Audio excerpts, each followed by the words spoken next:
all the great work that you've been doing in this very dense 2 days of hard work. We're really curious about what comes out. My name is Paul Gerritsen. I'm director of the Delta Metropolis, one of the partners in crime for organizing the next generation podium. As you've all known, we're in all kinds of roles helping out in order to get this going. And my role this afternoon is making sure that we have a smooth series of presentations from all of your work, and also a jury reacting on all of your work, and maybe also formulate a little bit of the takeaways at the end of all of the presentations, so that we can take things forward, which is important, I think. We're really happy that we've managed to do this now for the third consecutive year, which is actually a great achievement. And also that's why we think it's very worthwhile to really look at all of the results and discuss them to see how to continue after this. Helping me this afternoon for this is a jury of well, we have like always a very high-profile jury to help us look at your work. Maybe it's nice to introduce them to you. So perhaps I can use some of the tricks to spotlight them one by one in order to have them have you see who is actually part of the jury. And I want to start with Marie. Marie de Ketelaar. So nice that you can join us again, I have to say, because you have been in this role before as a jury member of looking at the results of the next generation podium. Marie is Inspector General of the Ministry of Transition and Ecology in Paris, in France, for France. And we have been in contact very often on the topics that are all very dear to our heart, the large-scale strategic development of regions, and of course it's very interesting that you from the perspective of France can join us, so thank you for joining, Marie. Next, I would like to introduce Nina. Nina Nestrova is professor for the Academy for the Center of Sustainable Tourism and Transportation at the BUAS, at the Breda University of Applied Science. Nina, so good that you could join us as well. Very welcome. I get a bit of help now because Carola is already in the screen. Carola Hein, professor of History of Architecture and Urban Planning at the TU Delft, and also representing the Port Cities Future program, which is a collaboration between Leiden, Delft, and Rotterdam University. So very nice that you can also join. Also Cecilia Braun, we've seen her before in the beginning of the session, and also as one of the speakers during the lecture series in March. And as I already said, then Cecilia Braun is of course herself a strategic spatial planner, but also director of the EGTC Rhine-Alpine corridor. So also in that, it even says so in your name. So nice that you're here. And last but not least, Kirsten Nabilik. So nice that you also want to join here for the jury. You were one of the keynote speakers yesterday morning. So very insightful presentation of recent important work by Planbureau voor Leefomgeving, the Dutch Environmental Assessment Agency, for which you're a senior expert working there already for quite some time. So very nice that all of you could join. Any remarks beforehand by any of you? expectations? Anything? Looking We're always forward. excited to see what's coming up. But Kerstin, go ahead. Yeah, looking Kirsten. forward. Nice to be Looking here forward. and Okay. looking great. forward to nice ideas. All right. Well, Very happy to take part again. yes. Well, so welcome. So very nice. We're going to see how we can do this. Of course, it's always a matter of time management with a lot of presentations. So please, all the teams, please note that all of you will have 5 minutes presentation. I will intervene if this is necessary, and I will let you know if there's only 1 minute left. I thought it would be nice to mix up the groups a little bit so that we don't have all the topics of one subject all at once and then going to the next topic. So what I would like to propose is to do in the first part, which is basically from now till 3:15, teams 1, 5, 8, and 2 in that order, so that you know. Is that an idea? Yes. Thumbs up. Great. And then, of course, after the break at 3:30 to 4:45, we will have teams 6, 10, and 7. Is that okay? Great. So I would like to propose to start then with the first presentation, and perhaps maybe I can ask who from team 1 would be presenting. So maybe if you start telling your name, we can spotlight you. exactly, that's what I wanted to know as well. And then I am, and Rami. Okay.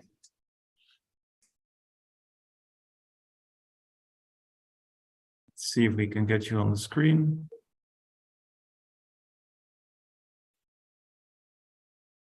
We'll get the jury to the background now. Rami and Anastasia. Anastasia. Okay. All right.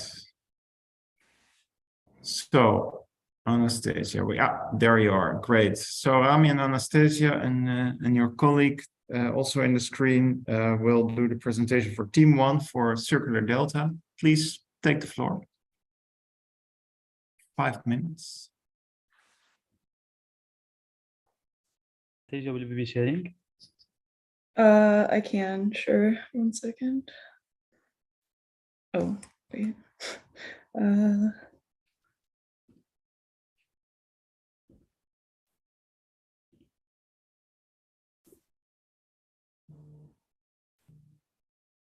Start at the beginning, maybe. Oh, my bad.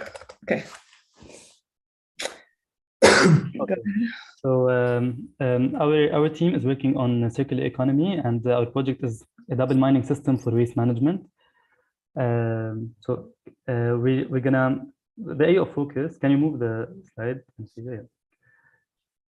So the area of focus that we started with was the area of Lille and Roubaix. The idea is that this area has a lot of industrial activities and thus a lot of waste production being created. And for these kinds of systems that we were thinking of, we need some kind of critical mass to make the systems function effectively. And thus we will start from this area.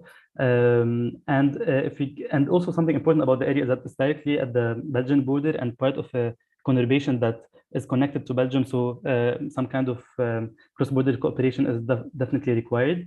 So in terms of the system that we're thinking of, it's like a double mining system. So mining materials, urban mining, and mining data. The idea is that starting from the industries in the middle, products will be produced, used, and of course, some waste will be disposed of or supposedly ideally integrated into other circular systems. But the thing is that the system functions starting from incentive structures. So we're trying to incentivize industries and other stakeholders to decrease waste produced, and also to shift its material sourcing of materials to materials that are already inside of this cycle.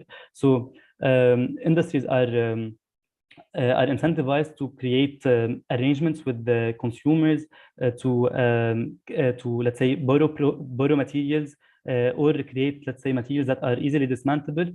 And both the industries and the consumers will be putting their waste on the waste market, so that can be bought by the waste management facilities that will be pricing them according to their quality and amount.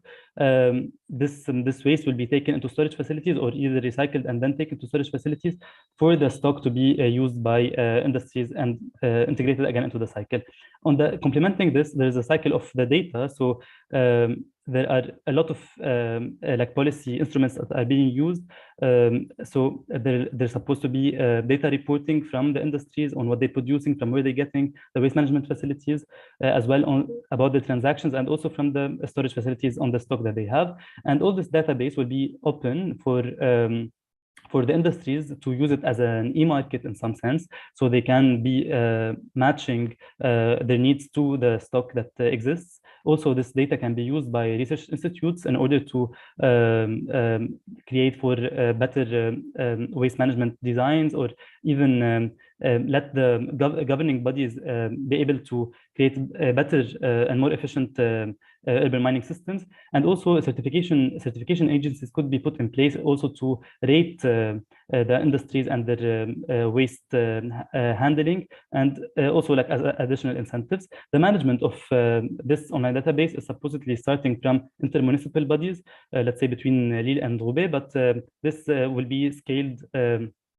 to the interregional scale according to the indices and with time. And the idea is that to have this incentive structure starting in the early phases, but later on it's gonna move to a more of a penalty system when the when things are more well established for all enterprises to use. So Anastasia. Okay.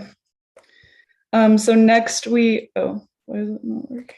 Oh, next we kind of took our main framework and began to apply it to this focus area on a more local scale. So we identified some of the, we focused on the construction material industry specifically for this, but the system can be applied to many different types of industry.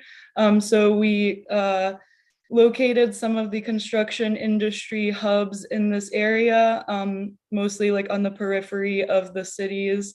And then we cited some waste management facilities in some of the more centrally located, so that they can be accessible by different industrial areas. And then also cited the recycling facilities, and I'll be quick. And then the storage facilities, which can be more spread out. And then we began to think about how it can be upscaled to the Eurodelta, thinking about like different types of construction materials that are produced in different areas. So we have these clusters, and we were thinking that there would be this kind of exchange of different recycled materials between the different clusters. And finally, these are the main impacts that we thought of for our project, which is global and efficient waste management and recycling, protection of the environment by both companies and citizens, increased quantity, lifespan, and efficiency of materials, increased interdependencies of EU countries in a tense political and economic context, and research and development innovations in this field. Thank you. Okay, thank you. Thank you very much. I think it would be nice to have some first reactions from one of our jury members. Well, perhaps it's a good idea to constantly have two jury members react firsthand, and then perhaps there are some others of the jury who want to still include something of their thoughts, and then that will be possible. But I would suggest to start with Maria and Nina, if that's okay with you. Yes, sure. I'll let you. Fine. Yeah.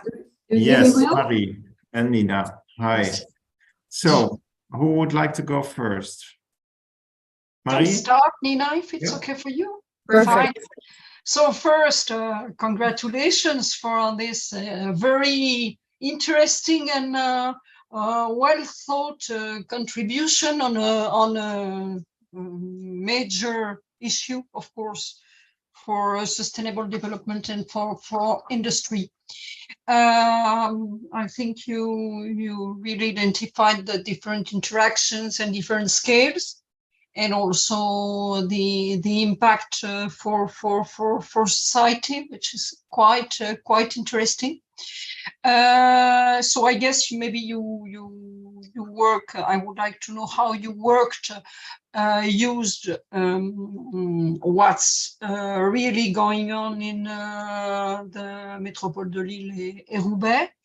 And then I have maybe another question, which is, have you thought, or would it be possible to take into account a direct relation, for instance, between a factory and another?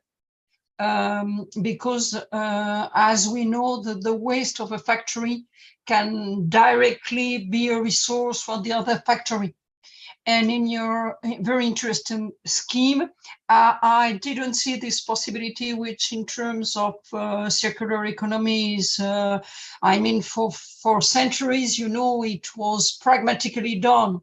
And now that there is so much distance between places of production, it's no longer done. And it appears that it's now an emerging and more than emerging trend to have kind of a cluster of factories using waste and resource. So congratulations, and please, if you can give more specific details on what you identified as good practices in Lille-Roubaix Métropole, and answer my second questions for direct relation between businesses and industries. Thank you. All right. Thank you very much for that reflection. Also some questions. So who can I give the floor to answer? Anastasia, do you want to, or Rami? I can go maybe starting from the second question concerning the relationships between the industries themselves. Right, it wasn't included in the diagram, but in the text we tried to say that with the database, since it's open, so all industries can again match their needs to the stock of waste that included, but they also can trace back the source of the waste, and in some sense this could also lead them to interact and direct, the interactions with other industries. So that was the idea. As for the situation in Lille and Roubaix, I think with the very brief time that we have, it couldn't be that much in depth, and for us to be able to understand interactions, we did identify some stakeholders already working in the area around these ideas, but yeah, I think it was mostly like general trends in the area. That was the basis of what we were doing.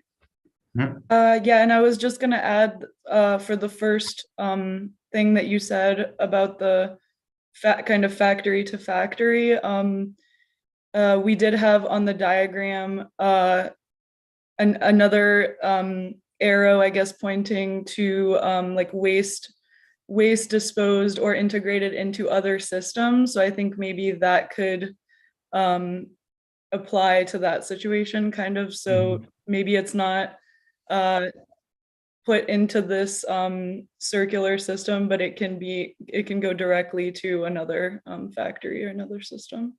Yeah. Okay. So Nina, perhaps you also want to react. Yes. Oh. Sorry. Maybe There's two microphones on. yes. Maybe you should. Yeah. Okay.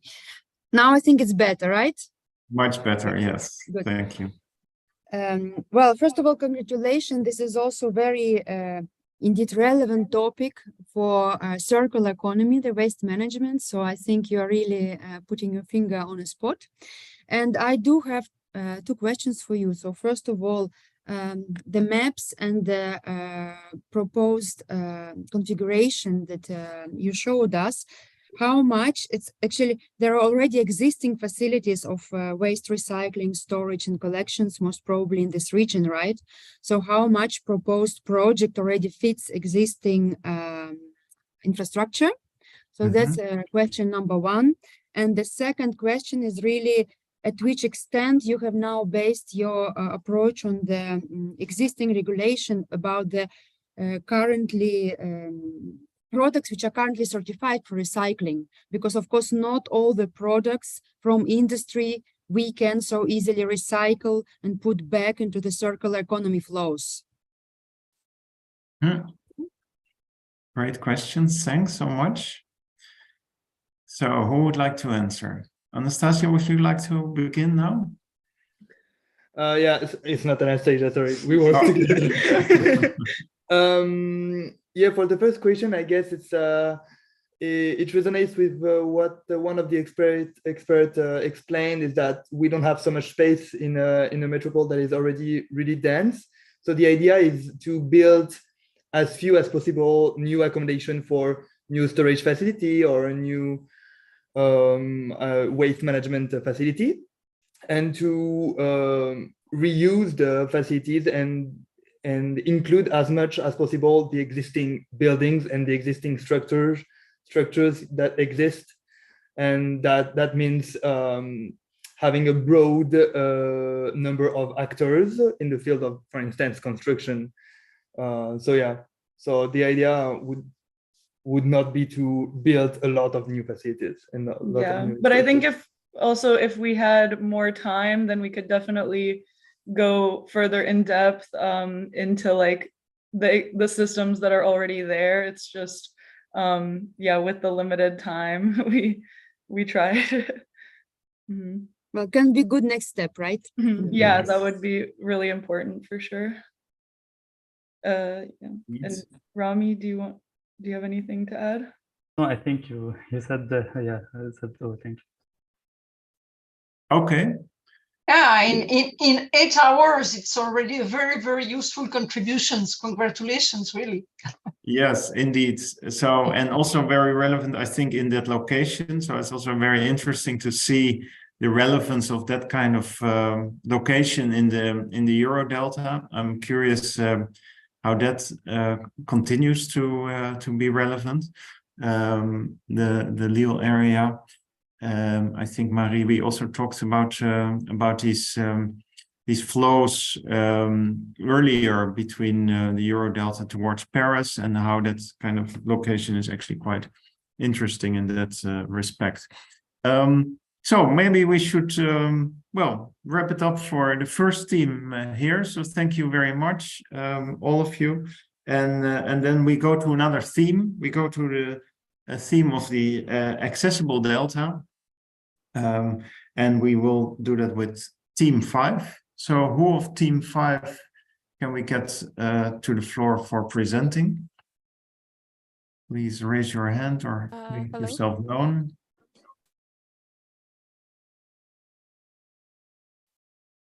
Yeah. Once again, perhaps. Can you hear me?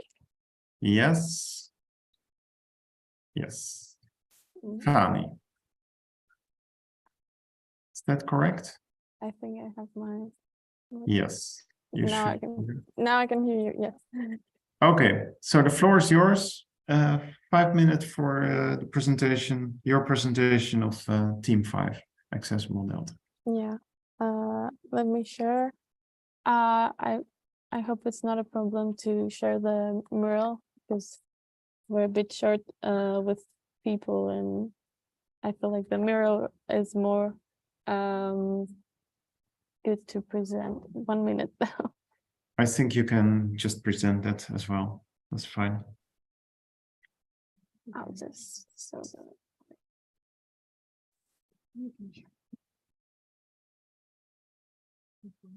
not working. Can you share?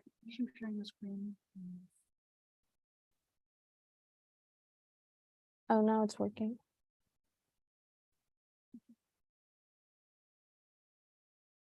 Should be working. Okay. I think I managed. Yeah, something's happening. Yes, we have it on the screen. Great, sorry. So my team and I focused on the area in Rotterdam.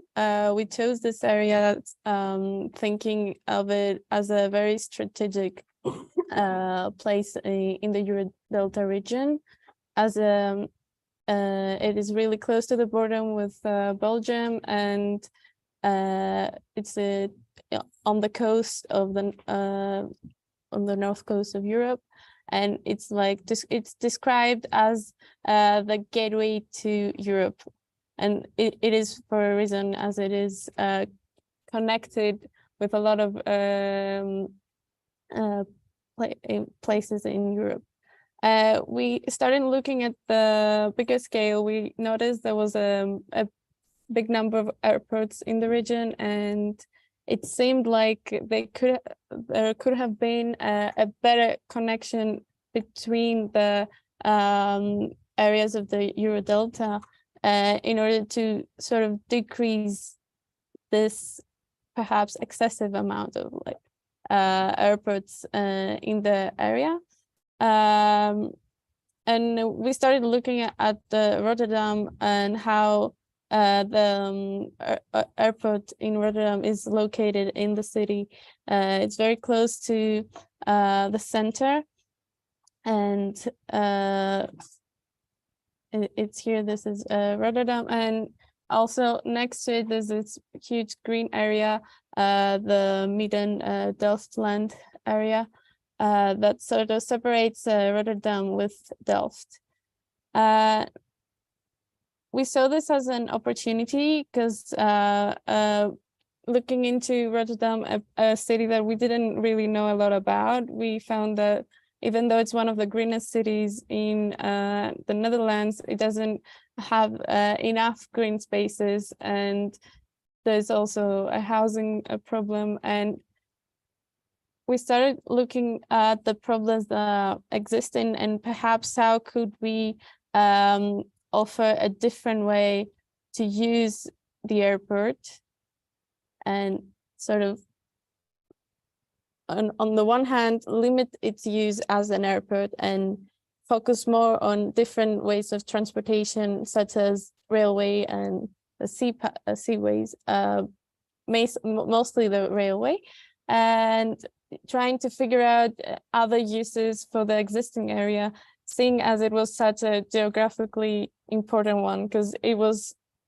is between these two cities and right next to this green space that can be utilized and bring and like relieve Rotterdam from this environmental pressure that it's under.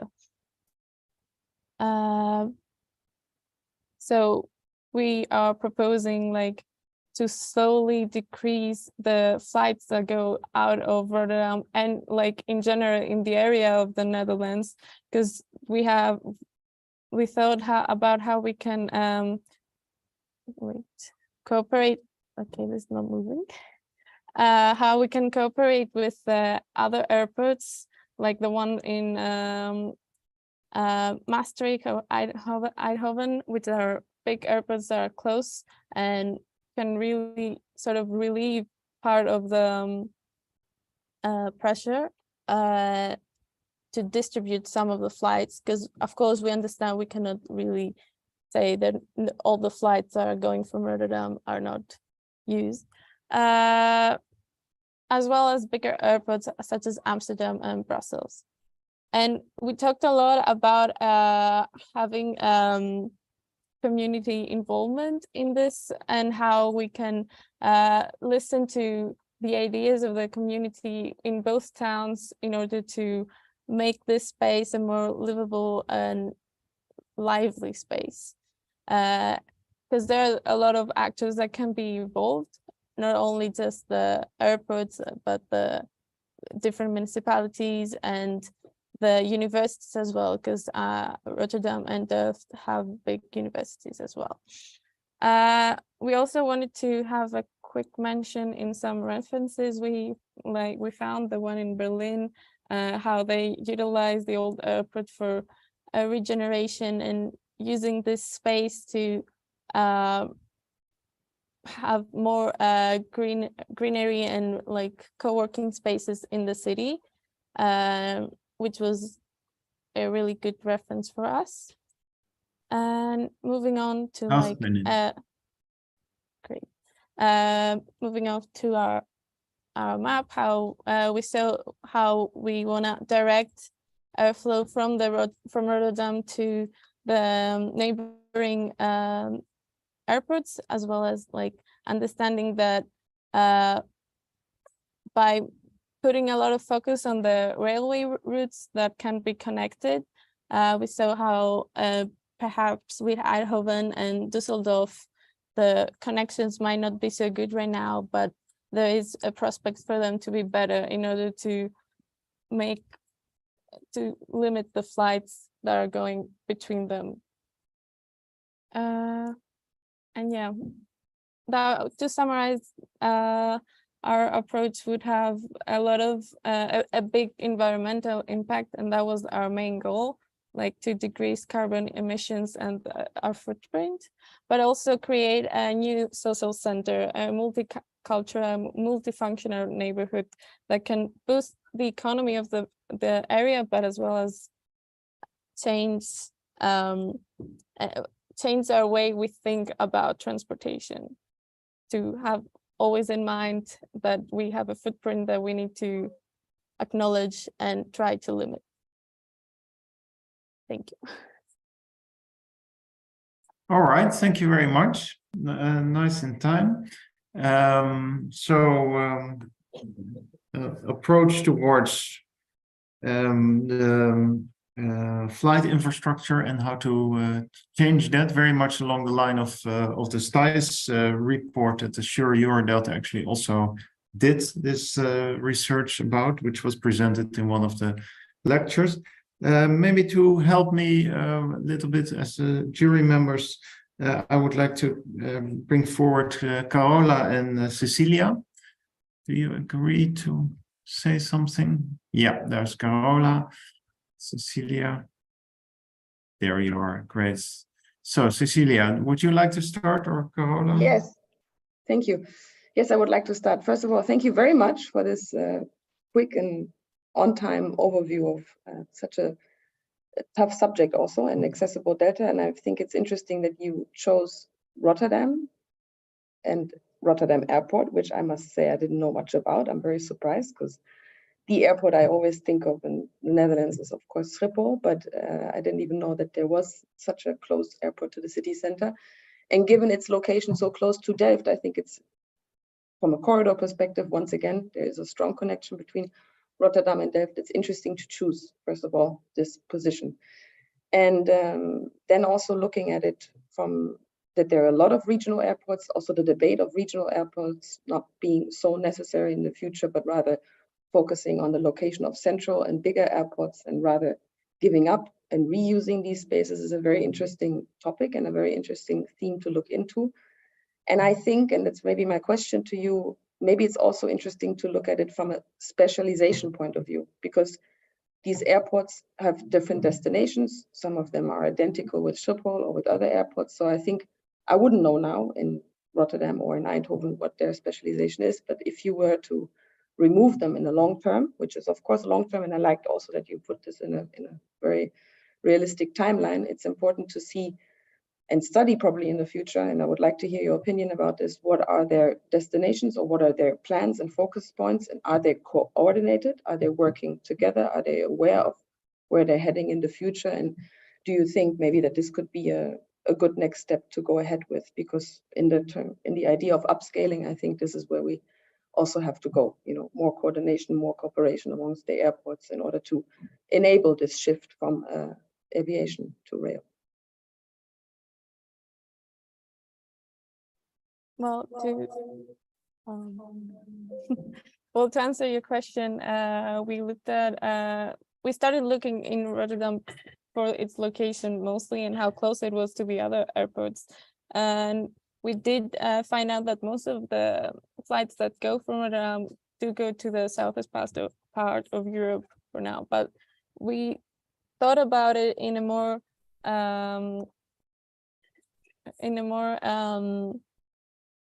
big scale sort of approach, seeing as the flights that go from the other airports are like more close. Like you could see flights going from Brussels to Amsterdam, which is a route that could easily be made through railway, and it wouldn't really be needed. And like in general, flights that are less than 700 kilometers can be limited, and we can find alternative ways to travel. So perhaps we understand that we cannot, some flights are way longer than that. So that's why we suggest to distribute them to the other airports, because of course we thought about how Rotterdam has a lot of environmental pressure, and that's the like goal we wanted to deal, like the problem we wanted to deal with most, like to sort of relieve this area that is under pressure and help with the other airports, but at the same time limit this extensive use of the flights and air traffic. Yes, just one little remark. I think it's a great thing to do that, and I'm just telling you out of experience, this debate is also happening from inland ports. Also the necessity of which inland port is where and located, and specializations are also being discussed there. So it's happening on in another sector as well. Okay, interesting. Carola, do you want to react? Yes. So I think it's an important topic to address. So that's really nice. Thank you. What it led me to, I have flown quite a number of times out of Rotterdam, and I actually found it quite nice, because it's much easier, quicker, faster than going to Schiphol. And it depends on the company you're flying, whatever, Transavia or so on. But just that's a side note. But what I would be curious about, and maybe you can talk about that in terms of what is the future of flying in a time of different energy sources, or in a time of drones. So should we think about airspace, because that's what it is, even with a different view of thinking the future? I don't know, this is maybe too abstract, but it just popped into my mind, also thinking of the war of aggression in Ukraine, and the use of other ways to use airspace. So did you give that any thought? Well, that's definitely a difficult question to answer. But for sure, we would say that we think about it like we can see the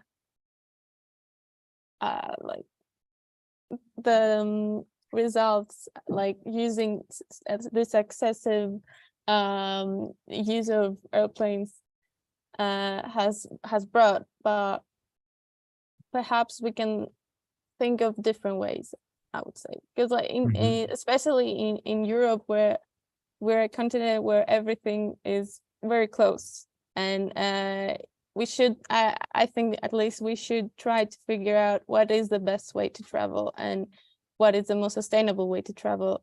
And seeing as airplanes might not be their answer right now, then we shouldn't really focus on that and focus on the other parts that might be, for us right now, is more sustainable. But perhaps we can look into the future in a different way and find, I don't know, different ways to see plane use, especially if you want to travel out of the continent. I mean, you cannot really reach Australia in many ways other than plane. But I'm not sure what else. Like, it's hard to find the right answer for what is possible for the future. Yeah, but it's an exciting thought to really think that perhaps electric flying would be very useful on short distances, actually, and then this airport gets a completely different meaning, and suddenly it became actually interesting to have a small short only short flights, only electric flights available at short distances from city centers. But then again, I still think your idea to really think about what kind of place is that is still very valid. Huh? So Marie, you raised your hand. So that's, of course, as a jury member, you're always allowed to do that. So please.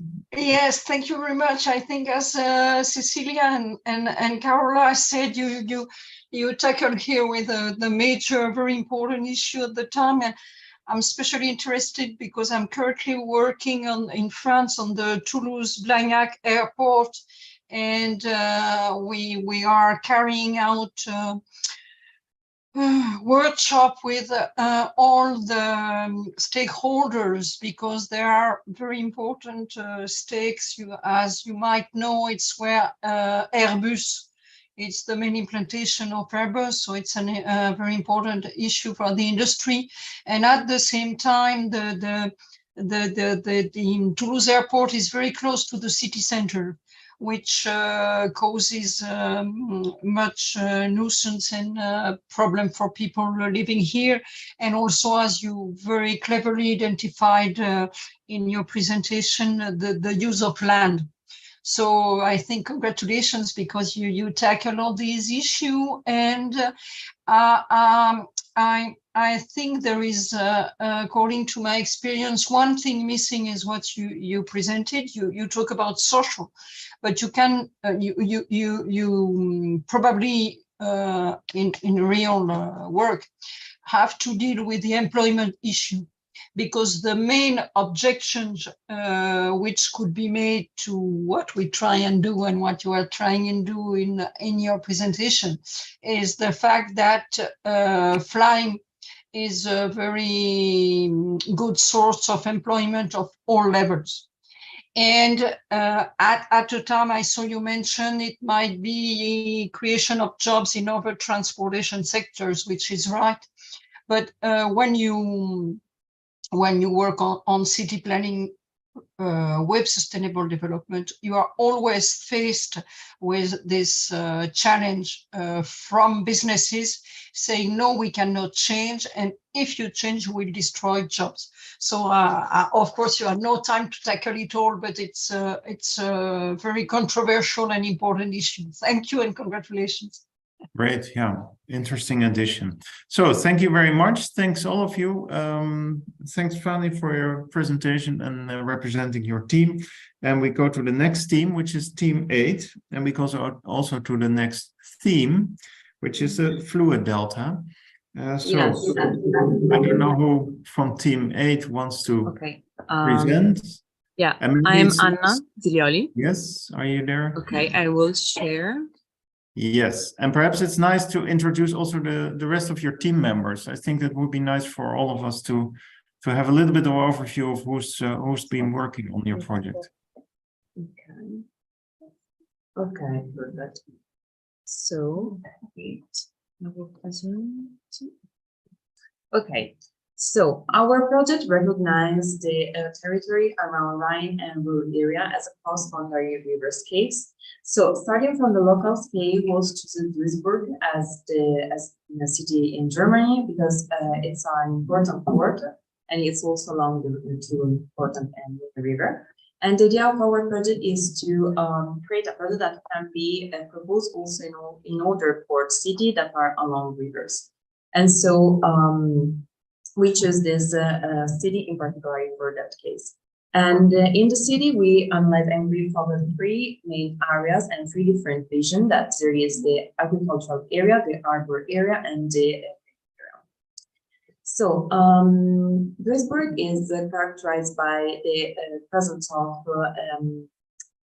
the green landscape and also the human made. And we can see here with the use of the layers of the landscape system, the green system, and also the additional land use allotments. In particular, the riverscape is a set of community building, emergency mitigation, and policy tools, fostering collaboration between stakeholders through the topic of water. It can be in 3 factors. It's sort of threshold that tries to develop a sense of identity, mitigation, the flood threats with precise governance, and developing all three at the same time. So starting with the urban area, that is the arbor area. In this case, all the three topics will be developed all together, but in particular, the most important topic is the one of governance. Because if the stakeholder want to it's mine. Okay, sorry.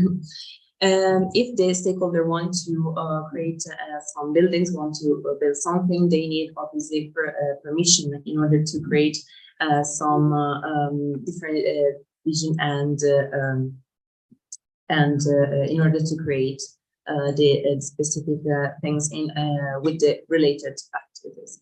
And for example, the Riverscape from its proposed more public spaces, green infrastructure, nature-based solution for adaptive reuse of building. The green recreational areas is focusing more on the river identity topic. This part will become a site for social events and activities that will develop a sense of river ownership and identity of the citizenship. For example, we will propose a sort of annual festival and community building programs that unite communities across the topic of the water. Instead, in the agricultural area, the emergency topic is the most important to provide room to the river to prevent flooding and find solution for properties, for example, and activities that are threatened by flooding, and so making in other places.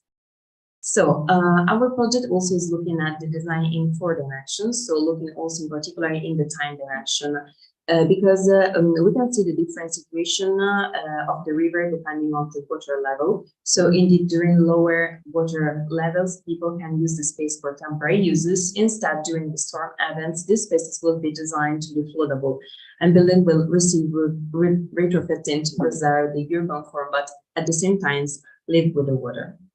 So from the local scale, the project will also have an impact in the region scale of rural area, because the local project can be proposed also in other arbor cities along the riverhead. Then obviously it can be developed also in the region, in the small and big cities outside the region and across border, in order to create not only a local identity, but also an Eurodelta identity. So representing our 3 main points per topic at the region and the mega region level, these 3 topics will be implemented and connected together thanks to infrastructure such as bike, highways, and also strengthening community and even resilience to the connectivity of territory. Thank you.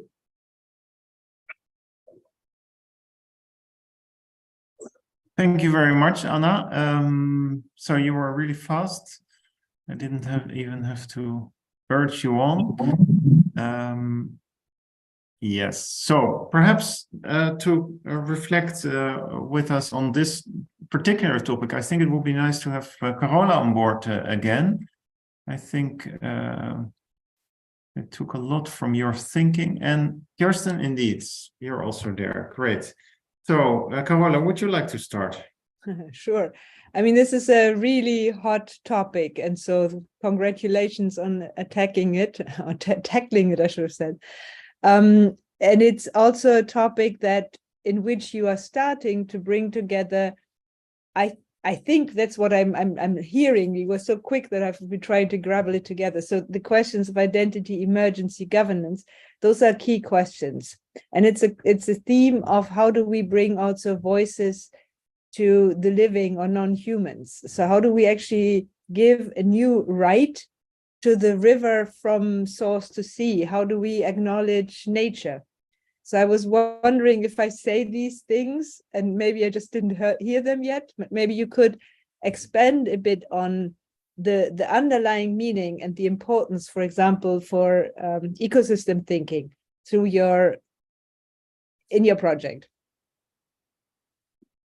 Okay, so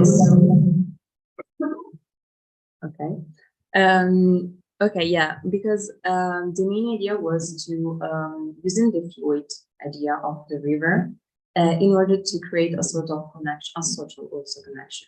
And so we thought in order to create a such a connection, we need a space, a place where people can live and work together. And so we thought about, because in particular in the city that we chose, but also in a lot of harbor city in the North Europe, there are these river banks where there are some the three different situations, as I said before: the urban area, the agricultural area, and the green area. And in order to connect these three different areas, we thought of using the green, the ecological space, the ecological system, as a connection itself of these three different areas, but also that can become a connection in the region and also in the world, in the system. But at the same time, the green area can be used, and the ecological system itself, combining with the rural one, can be used as and it can be a really important social place where people can stay and live. And so in order to connect the fluid idea of the delta, so to connect the water system and the social system together, we thought about the ecological system, the greenery, and so different solution using the green area and green spaces. Yes, well, thank you very much. But because you started also at a local scale, I think it would also be interesting to take that other approach, to look at the whole river system, a little bit what Carole also suggests, and say, well, basically, what is the essence of that, and with the same method look at it. Well, Kirsten, what's your reaction? Yeah, thank you very much for the nice presentation. I especially also like the visionary images. I think that's also nice that you really created also some images which, yeah, help our imagination. What could it be? I think that's also the power of this design exercises. And also very nice, interesting topic, the rivers and the river banks being very interesting, areas with a lot of qualities for connectivity, but also a spatial quality. I would like to ask about the first proposal, which is a more industrial area, it's an industrial harbor. I didn't quite sort of understand what kind of did you imagine a kind of mix of living and working there, and also what kind of working would it be? Would it also be more circular working, or is it still a combination of industry? Maybe you can explain more about that side. Yeah, so maybe I can share so can just understand better. So yeah, we starting with the idea of, because obviously this urban area are already developed. So we were thinking on trying to figure it out something in the already constructed area.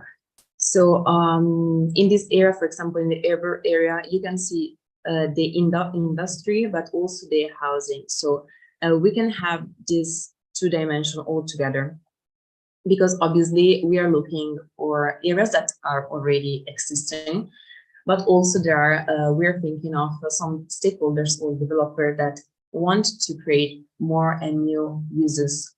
And so for this situation, for example, obviously they need permission. And so our idea is to trying to give to the stakeholder that want to create some new things, new building, they have to, in order and in collaboration with the governance itself, to searching and looking for an ambient solution and give green in the space. So yes, with a circular economy, obviously, with different ambient solution, with green solution and these kind of things. And also, so this for the new buildings. And so in this case, we'll create a sort of circular economy also with the present buildings and activity. So yeah, there will be a mixed use. So the idea it's this one.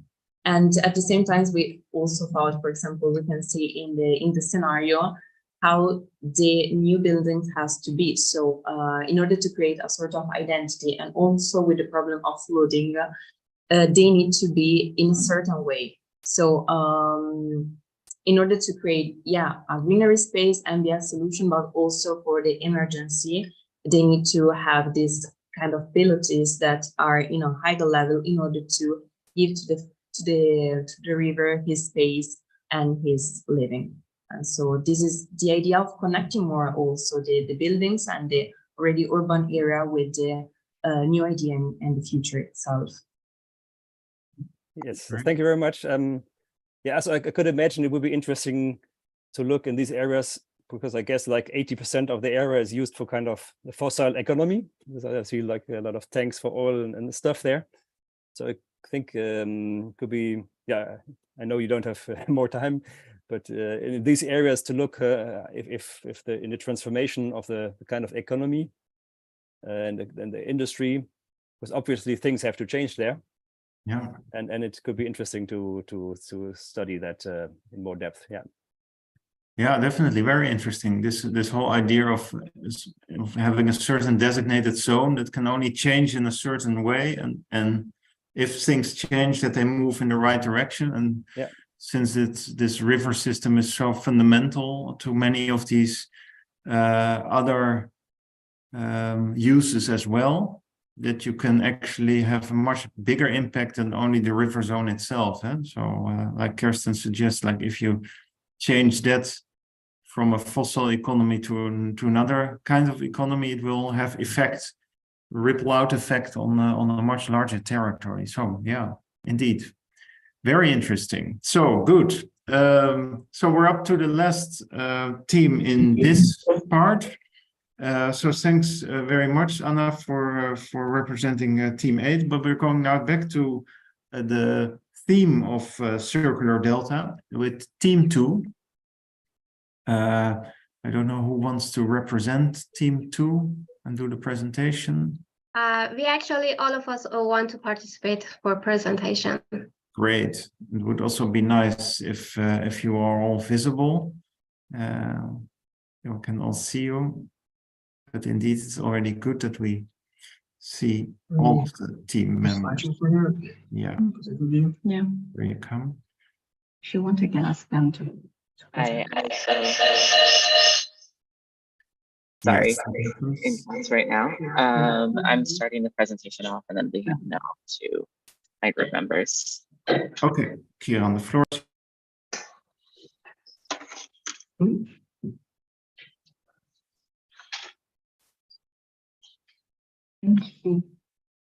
Lynn, are you able to share your screen?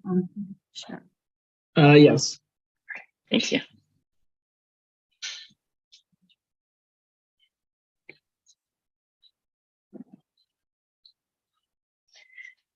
Okay, so to look at the idea of circular economy, we really wanted to connect that to the issue of shrinkage in the industrial belts of the Eurodelta. Specifically, if we go to the next slide, we're aiming to reshape the industrial belt through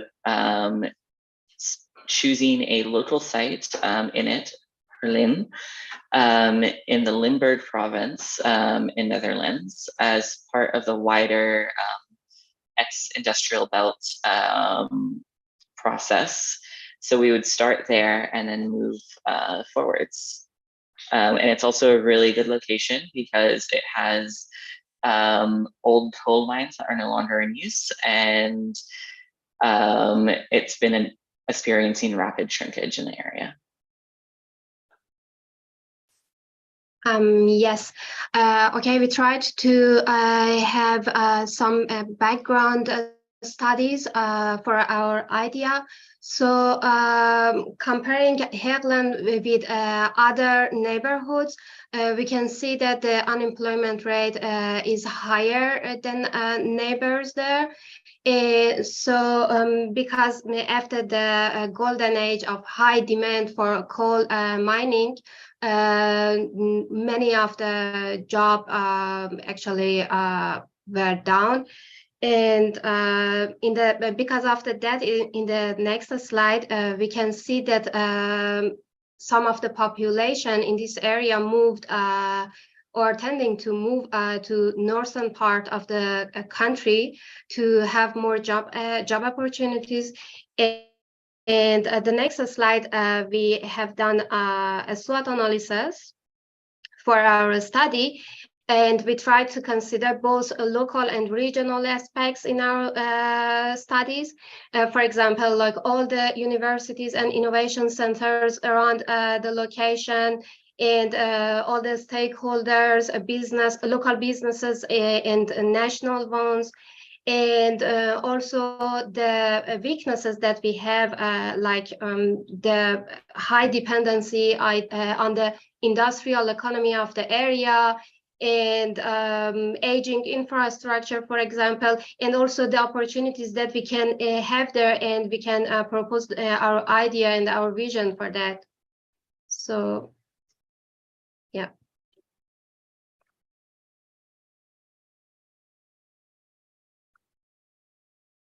Okay, so moving to our vision. So our project is going to be to regen and reshape the industrial belt. So here we can see that we're going to use 3 pillars, so innovation, production, and recreation in a combined action. So reshaping the industrial belt propose a new system in these depressed areas. And firstly, the point is to identify the abandoned industrial zone, and especially mining areas that can be regenerated and secondly, it's going to be transforming them into new hubs of recreation, innovation, and production. And last, it's going to be connect. So we have the railways, and this is a huge point that can be used to actually connect this belt, and also to accentuate and enhance the participation between actors and stakeholders. So moving on to just kind of detailing our 3 pillars. First of all, our first pillar, innovation, we were looking at developing new partnerships between local universities, just Maastricht University, Aachen, and other universities in Belgium and France, to connect them and start to create innovation hubs in using those former industrial sites, and actually selling them at low cost or no cost to those areas to create new industrial parks and innovation districts. And this is kind of an example that's already occurred with the Garzweiler Innovation Valley in the Ruhr Valley in Germany. We also want to attract NGO and government management offices, hopefully from central office locations in larger cities away from this kind of coal mining belt, and start to kind of encourage them using tax benefits and other strategies to host them again across this kind of location in this coal mining belt. Then we're looking at production. So we're looking at installing geothermal and wind power systems on existing mining and coal sites. This has already kind of happened at Herling with the Mindwater project.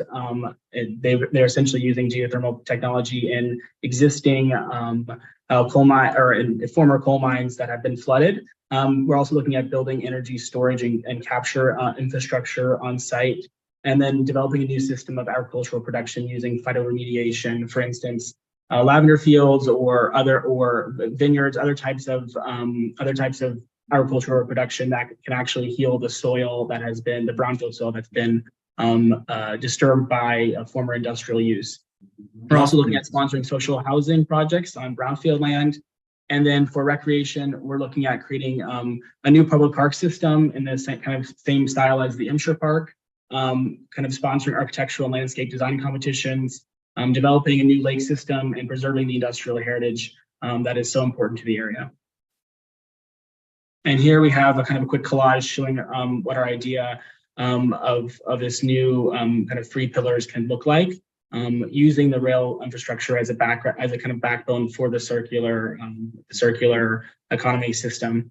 Kind of taking these historic, abandoned mines and industrial platforms and starting to transform them into new centers for innovation, recreation, and production. Thank you. Great, thank you very much.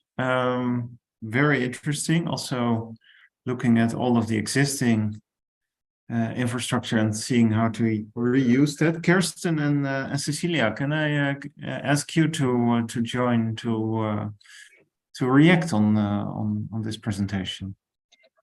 Yes. sorry, I was just going to raise my hand because I wasn't sure if I'm going to be asked to react, but I have to. That's what I thought. So yes, we have the same thought. There you are. Great. So you react first then. So thank you for asking me to react first. Well, I'm very impressed. What a presentation. Thank you very much. It's really amazing what you do in 8 hours so fast, and then also design. I mean, there's a lot of beautiful design in this presentation, and it's really impressive that you actually chose to focus on the backside of the Eurodelta and strengthen the links that are actually, if I may say, the weak links, the ones that are not vivid at first sight when you look on the map and you want to connect the big hubs, the big nodes. You actually did a very smart thing. You went straight to Herlen. I happen to know it also. It's very, very close to the Rhineland region where I'm from. And then you created this pillar and this beautiful, I don't know what you call it now, but it's like a beautiful snake, and it's also a visual ability, like something that you can visually hold on to. So I think with these 3 pillars that you mentioned on innovation, production, and recreation, I think this is what we need, because we need to, you know, put a focus, a highlight on the industries that are a bit, let's say, forgotten, and you're bringing them back to life with new ideas and new creations. And I think it's important to do this also in a consecutive way, and also cross-border, and also in order to create this integration within the Eurodelta. So I think from that perspective, you really touched upon everything that was necessary and important to do in upscaling this idea. And now I don't have a question, actually. I'm curious, Kieran, do you have a question? I would like to, maybe I'm gonna think of one then again. Kirsten, do you have one? Yeah, let me also start with the compliments for a nice presentation. And what I especially liked also that you link different topics to each other. It's very comprehensive. You look at the recreational part, the housing, the energy. So yeah, so it's in a very wide and comprehensive way. What I find fascinating about the area, that's very multicultural. Huh? So you have all these different countries, languages next to each other. So yeah, I was wondering if it was also something you thought about, so how this multicultural mix. Because I think it's also very good, yeah, very important quality. Yeah, I think we were looking at that was a major point of inquiry for us, just because we noticed, I think initially right away, that both Wallonia and Limburg in Netherlands, and also the Rhine River Valley in Germany all have a very similar condition. They're all connected by a rail infrastructure as a consequence of their industrial past, but they're also suffering the same kind of economic fate that you know, basically allowed, you know, other regions like the Randstad and the Flemish Diamond and the Paris Metro to really grow. These areas have really suffered, and so it's actually it's not great for the nation's territorial cohesion, and also for the EU's kind of cohesion. You know, when there's such a great imbalance between those two regions, the kind of two different regions within a country and within across, you know, transborder. So I think it was necessary to look at that, and again, using the rail infrastructure to try to at least connect these kinds of transborder and cross-linguistic barriers as well, because we're talking about 3 different languages. And that was something that we really wanted to highlight with rail connections. Interesting, yeah. Kieran, sorry. add to that? Also, we were looking at how the individual sites, like a single coal mine, could act as a node within the larger system. So even though there would be a lot of cross-border, policy and government, each of those local sites could transform in the way that would be needed for that locality and for that administration. So like both working, as Colin was saying, off of the existing infrastructure that connects all of them, but then also working in a nodal and flexible manner so that we can bypass some of the issues of working in a multi-government situation. Yeah, great. So Nina and Marie also raised their hands. So that's very interesting that we have almost all of the jury on board. So Nina, would you like to go first? Yes, would be nice. So I really think this project gives actually really a lot of opportunities to connect existing infrastructure, to revive the territories, because we are all speaking about movements from urban to rural, peri-rural areas, and also to give new positive vibe to sort of old great territories, you know, with old mines, such as a historical pressure, but also to spread tourist flows, because we really can deroute the over touristic locations to these new interesting areas. And actually, I was wondering, how do you think, what would be the next step to bring such a project to life? Where would you start if you would had a mandate? Okay, go do it. Great question. Yeah. So who would like to answer? So yeah, so we started our implementation phase with specifically locating sites in Herlin. And what we would do is have a system where different sites were identified. So both their property ownership and what's currently there, do environmental assessments of the land to see what would need to be done. And then also do an assessment on what kind of, what unique abilities that land has and that structure has to do production and innovation. And then matching up those characteristics with interested parties, which could include private corporations, both local and international, that look towards innovation, government, local government, community through community land trusts, and NGOs. So quite in depth already, but also quite a lot of new research in the next step in terms of implementation. It's also always good for people who are researching. Marie? Thank you and congratulations. Listening to you and looking at your, as colleague says, very interesting graphics, I was thinking maybe for the with the aim, the objective of relocation of industry in Europe, this could be also an interesting dimension, because when you showed all the line of cities and territories concerned, so I was thinking, would it be an appropriate scale for relocation in Europe? Which again leads me to draw your attention on the intensity in jobs, because as you mentioned, many jobs were lost. And the question is, of course, new activities are very interesting and necessary, but they don't present the same intensity as was before. So this is, again, for sustainable development, a big issue, all the more so, certainly, unfortunately, skills have been lost.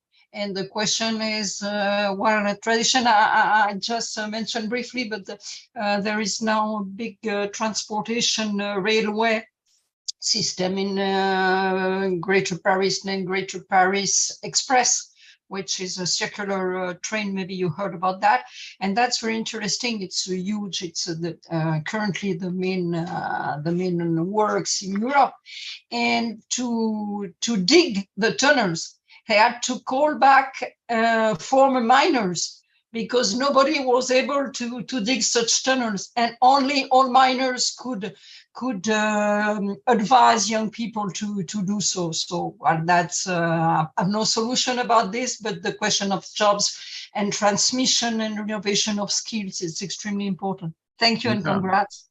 Yeah, interesting dimension you put forward now twice, indeed, to really look at it through the lens of employment, of useful work that also is part of this new economy, and and how skills can be attached to that, existing skills and new skills. So that leaves us to the end of the first round. We have a 15-minute break. I know that Carola is quite tight on time. So Carola, will you be joining for the last bit as well? Maybe I get you on board. Well, maybe if you call on me anyway, I was just going to say a few words to conclude, because there were a couple of things that were striking me from what we've been hearing. And also for the last one, we've heard the term mining a couple of times, and we've heard the term mining in the context of circularity. And what I have been missing is then to say, well, what do we give back? So could we, and when we think about extractive practices, including mining, wind, or however you formulated it right now, also think of how does this actually become circular? And that was for me also the same idea with the airplanes, for example. How do we make sure that each of these steps gives back to the place where we have started? And so how do we travel? How do we live? And how do we make sure, even in the first project, or particularly in the first project, can we always go back to giving back? So can we already in the circle where we buy something, build something, whatever it is, already have this place in mind where it will be taken apart and redone, which also means we have to produce differently and maybe produce more in separate elements that can be much more easier separated afterwards. So that was kind of my my reflections on what we did this morning. I have to leave at 4, so after the break I can come back briefly. Yes. But then at some point I will just have to go. Okay. Well, thank you already for this very nice wrap up of the first 4 presentations. Question that comes to mind then, of course, is also, should we be really rethinking our terminology that we use? We use mining quite easily as a way of thinking and something we know, but maybe it's good to be conscious of the types of terms we want to use, especially if we really want to address another way of working. So I think that's a very interesting thought that Carola left us there with. Alan-Grete, you raised your hand. Is there, did you want to say something, or was it? Just a quick update for the upcoming teams. Congratulations on the 4 teams that presented and really beautiful drawings, beautiful work. So just for the upcoming teams, please show your visuals much more, because try to be prominent on 1 visual or 2 visual while you're talking, because you have done really great design in 8 to 10 hours. And a second thing is, you guys should drop in the chat box. You have the audience from Sure Network as well as from universities. You should point out that how they can support you, support the young generation and students to actually take this research further. So point it out to the experts who are available here as jury members and other Sure Network experts, that how they can support the young generation to take this thought process further and develop something next. All right, great. Thanks very much. So we will start again at, well, in 10 minutes, let's say, 3:30. So see you then.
So I don't know. Everyone is starting to get back again. Would be nice. Oh, Marie is there again.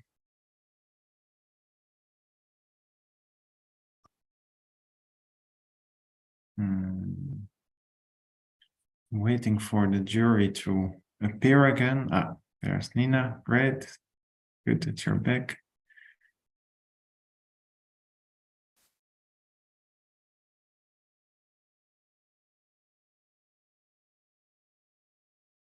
Kirsten, Cecilia, Carola. I hope you can also join. Because we have, of course, great, there's Cecilia. We have 3 more teams to present. And if we hurry up, Carola can see many of them still. So I would like to propose to continue with the presentations. A little bit the same kind of methods. We had quite a lot of very interesting contributions already. So I'm really curious to the last 3 teams. And I would like to start with this second part with Team 6 in the theme of accessible delta. I think Kirsten will come in any moment now, so I would suggest that you already come to the floor. Who of Team 6 wants to present? Me. All right. Great. Matteo. So you can come forward. I will get the jury off the floor then as well. I can. Right. Just a second. Yes. And maybe it's nice to introduce your team a little bit before you start. So we know a little bit who's all. Thank you.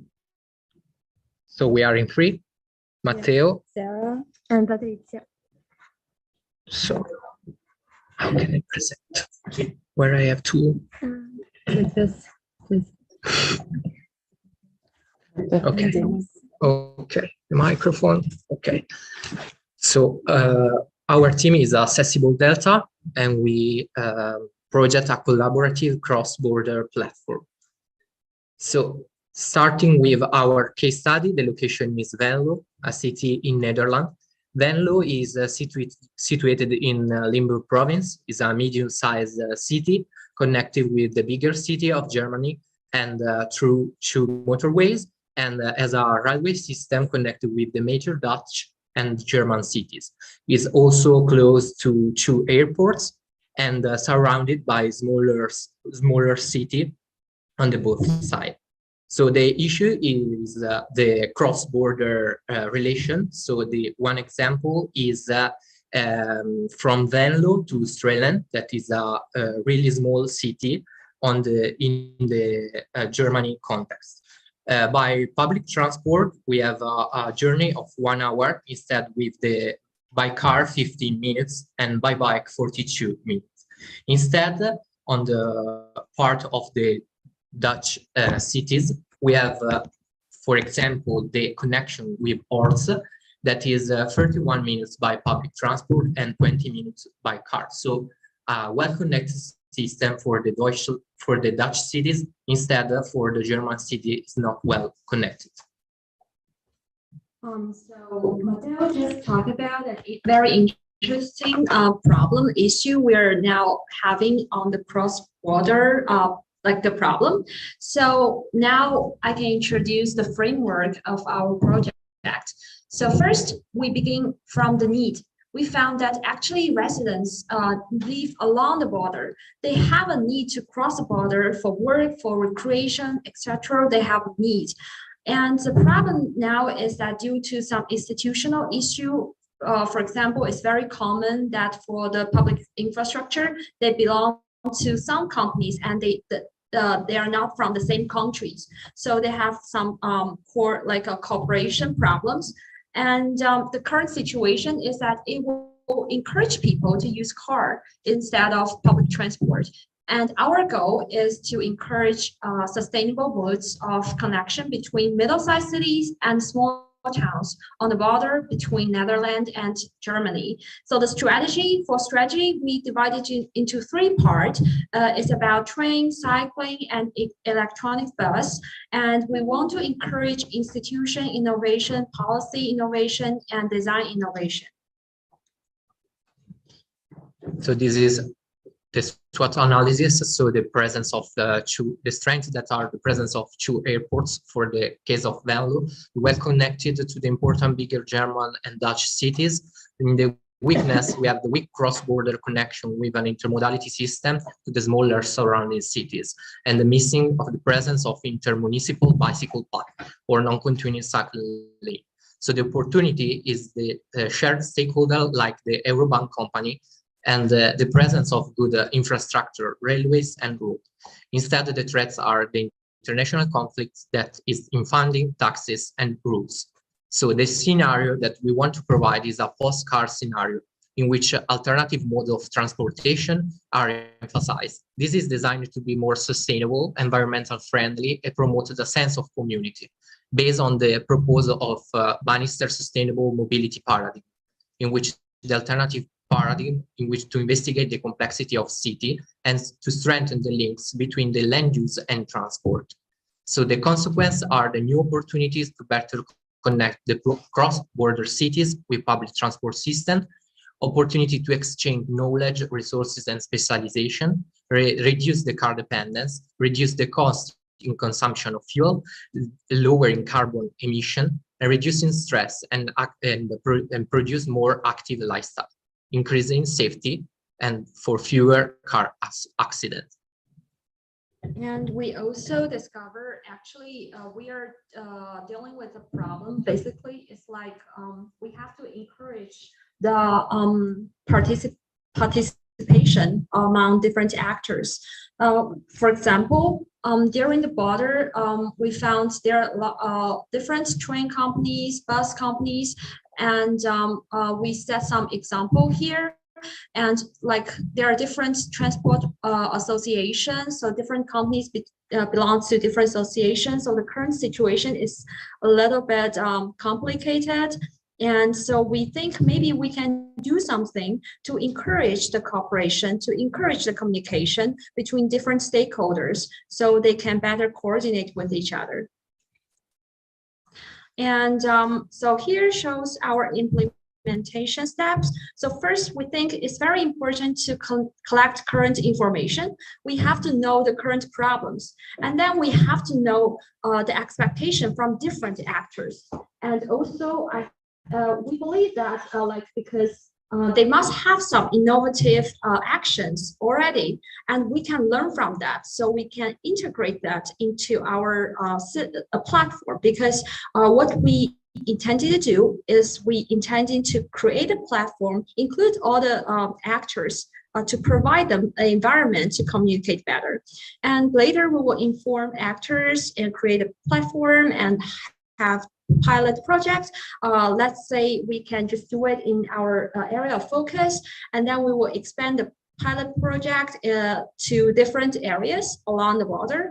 And after we have done this for a period of time, we can formalize a standard procedure for operation. And we can keep doing the monitoring afterwards. And this is the timeline. So we can divide what we just discussed into different phases to make sure that we can keep everything on time. So this is our local action plan. And you can see the Venlo case study that is well connected with the Dutch cities. Instead, with the German city, we provide public transport implementation corridor, in which we provide a better connection with local public transport, but also cycle paths. So if we find that this pilot project works, we're planning to expand it as one of the steps for the implementation. Expanding where? Along the borders of the Eurodelta regions, for example, international borders, and not only from Netherlands to Germany, but also it could be expanded in other borders like France, Belgium, and the Netherlands. So we're planning to make it a reference for future participatory planning situations, both national and transnational, and well, to export it in all the Eurodelta region. And the impacts, we tried to figure out where and who could be involved in these impacts. Of course, the regions that are divided from the national borders are involved in this, specifically medium-sized and small cities. And the benefits are mainly for the residents of these cities, which need sustainable mobility connection, the city governments that don't have to maintain anymore the infrastructure, the car infrastructure, and the employees and the university students' accessibility system. And in the end, who is responsible for that? All the level of the governments like city, regional, and national, and the transport agencies.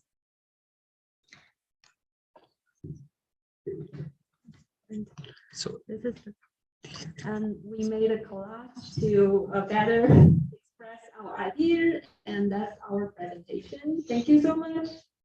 So thank you very much. Also, it's a very nice image representing how you can take small pilots, I presume, and have them grow up to be really tackling this very important subject of the cross-border mobility and how frustratingly bad it can be. And of course, I would like to also have some help with a reflection from the jury. So perhaps Nina and of course Cecilia as firsthand knowing quite well this experience, maybe you can help in reflect on this presentation. So Nina, would you like to start? Yes, perfect. I indeed agree with you that cross-border issue is really important. And I think in this presentation, we really saw well-defined context, justification, implementation steps, well-defined timelines and impact. However, I actually really would like to ask you to really precise what you mean by this cross-border platform, because that was not really explicitly clear for me. Is it like IT system? Is it stakeholder forum? You were mentioning infrastructure. So actually what this platform, what are the building blocks of it? Yeah, good question. Matteo? So for us, because we don't have enough time to really like specify this issue, but I really appreciate what you said. Initially, we are being very honest. Initially, we just feel like they have a problem of communication. So we think we should include everybody into this the same context, and we actually didn't really think about what you just said. Is that a stakeholder something, or is just like a transportation company association or something? Yeah. No, thanks very much for this reflection, because indeed I think all other parts you really justified very well. And if you agree that that is a missing element, then I think it's perfectly, we're at the same page. Yeah. Mm-hmm. Also from my side, thank you very much. It's very interesting, and it says a lot also about where I come from with the organization that we have as an EGTC. I don't know if you know what it stands for, but it's in European Grouping of Territorial Cooperation. And a lot of them also exist within the corridor and in Europe in cross-border regions, because that's by definition what they have to be. And they are usually also different organizations working together, also on a smaller scale, and really focusing on integrating in that particular cross-border area. And I think you have a perfectly feeding ground for, I mean, your action plan or your choice of location is where this is also taking place with the Euregio. I don't know if you have come across this organization, but I think this is a first good way of working together, but it's rather, let's say, institutionalized. It's of course in the beginning informal, but then it becomes formal. But I think also what Nina said about the platform, I think it's a very interesting approach and it's necessary.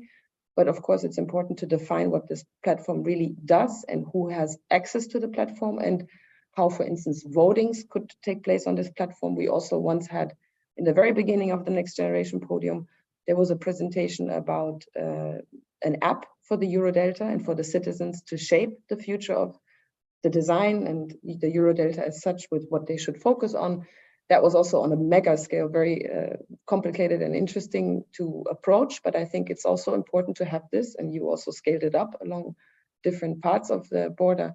It's important to have various platforms, and I don't know if it's not necessarily one platform for all, and then with different sub-topics or sub-areas, but the tool as such to communicate and facilitate the communication among these stakeholders in such areas, that is what is needed, because we're missing these more integration, because cross-border collaboration needs more integration of services, of what's going on, how can we improve it, more communication, and this should, a platform per se is very important. I was just wondering, what do you think, what would be your next step? Like as Nina said also previously, I think it's important. What do you think could be a next step for you?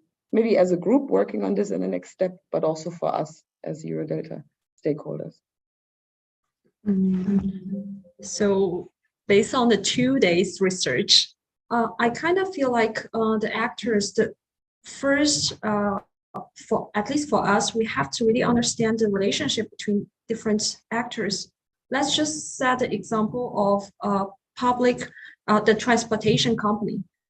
Well, they have a lot of company. They have train, bus, and usually they have a big company. They have a lot of small company together, and they integrated with train and bus and something combined together. And now we have shared bike. So for innovative ideas, we can even integrate bike into the system. That will be a lot of actors. And they have different, and all the a company, they actually belongs to different association, and different association have different, let's say political view or standard. So I think, at least for us, it's better to understand their relationship first, understand the issue and conflict first, and then try to create a platform or something. Yes, please, that's for us for this next step. Very nice. So indeed, work for you to do still, and more research. That's always very good, and also more in-depth research of how this now really works. I think nobody really understands. We all feel the nuisance, but then where does it go wrong? And we have such great ways of cooperating in the institutional manner, but then we don't seem to get across the very nice projects, and we lose track again. Carola, you raise your hand. Yes, maybe one more thought on this. Having looked at the Strasbourg-Kehl area as a cross-border planning area, there's also an interesting question of how do we align each other's planning systems, planning terminology, planning languages, planning. So I think there's a whole cultural, sociocultural planning context that your project really raises, which is also why I like your final image with the children playing there, because they should grow up with multiple languages. And then I not only mean German, French, or whatever you have, but also the view towards the built environment and living, and where do you take your bikes or not take your bikes? What does it take you to? Where do you lock them up? So I think you can go from this to a very small, fine-grained reflection. So nice done. Great, thanks so much. So thanks for this presentation and for all of the reflections. And we quickly go to the probably last theme that Carola will still be able to see if they're quick enough. Team 10, Fluid Delta. Who would like to present?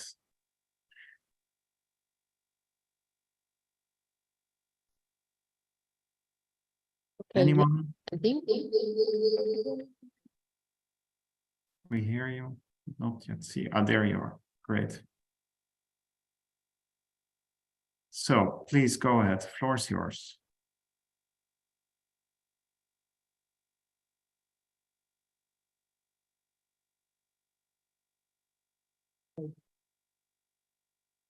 Can you hear and see well? Yes, we can see it well and we can hear you also. Go closer. I can't hear them. Okay. So our project is called 4 Directions Toward Transformation.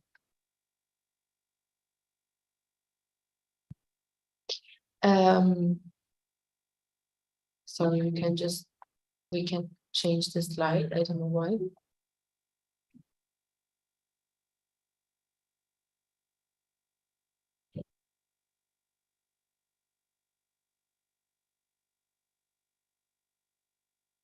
Maybe try to put it on again.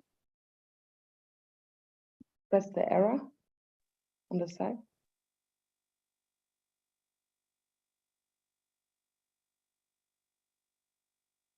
Mm-hmm.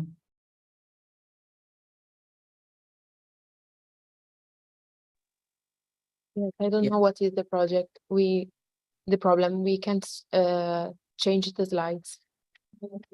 Again? Okay. And try again. Or maybe someone else Can you sharing try the it screen. and Yeah, we change the see it. slides? Okay, now it's on. So we are dealing with fluid delta. We chose the location of Naldwick and the port of Rotterdam. We decided to select this area because it is a very complex site, because it represents a connection between the river and the sea. And also it is between 2 big cities, which are Rotterdam and The Hague. And it is a very important commercial area. So starting from a SWOT analysis and a little bit of researching, we defined our project lines.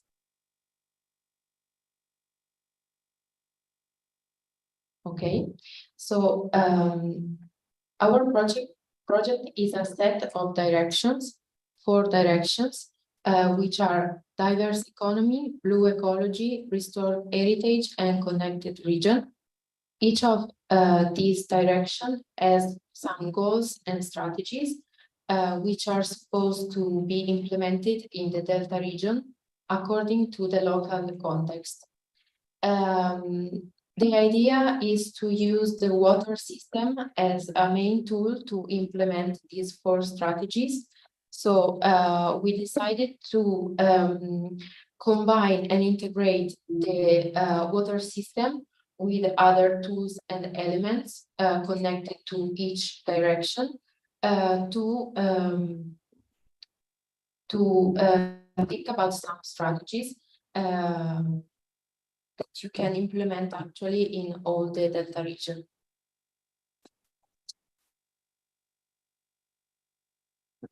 So now we'll be delving into our location. I'm going to talk about an implementation of 2 strategies in the location we have chosen.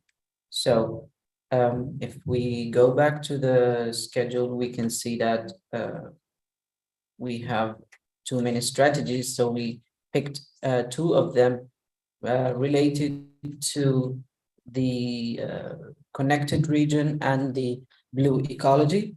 So starting with the blue ecology, this action plan is derived from the establishing marine protected areas in the region to safeguard the critical habitats and species. So we're suggesting to launch a project for documenting the different species that are existing in these areas, the river, the sea, and in the land, and in the wetlands also. So starting by documenting these species and also assessing the areas that these species are habitating in, and then also assessing and monitoring and updating the status of these areas and of these species. Then planning interventions according to these assessments and monitoring to maybe or also monitoring the pollution rates in these areas, and then identifying places to intervene to reduce the harmful activities in these areas and replace them with more natural friendly activities that would add also socio-economic values to these areas.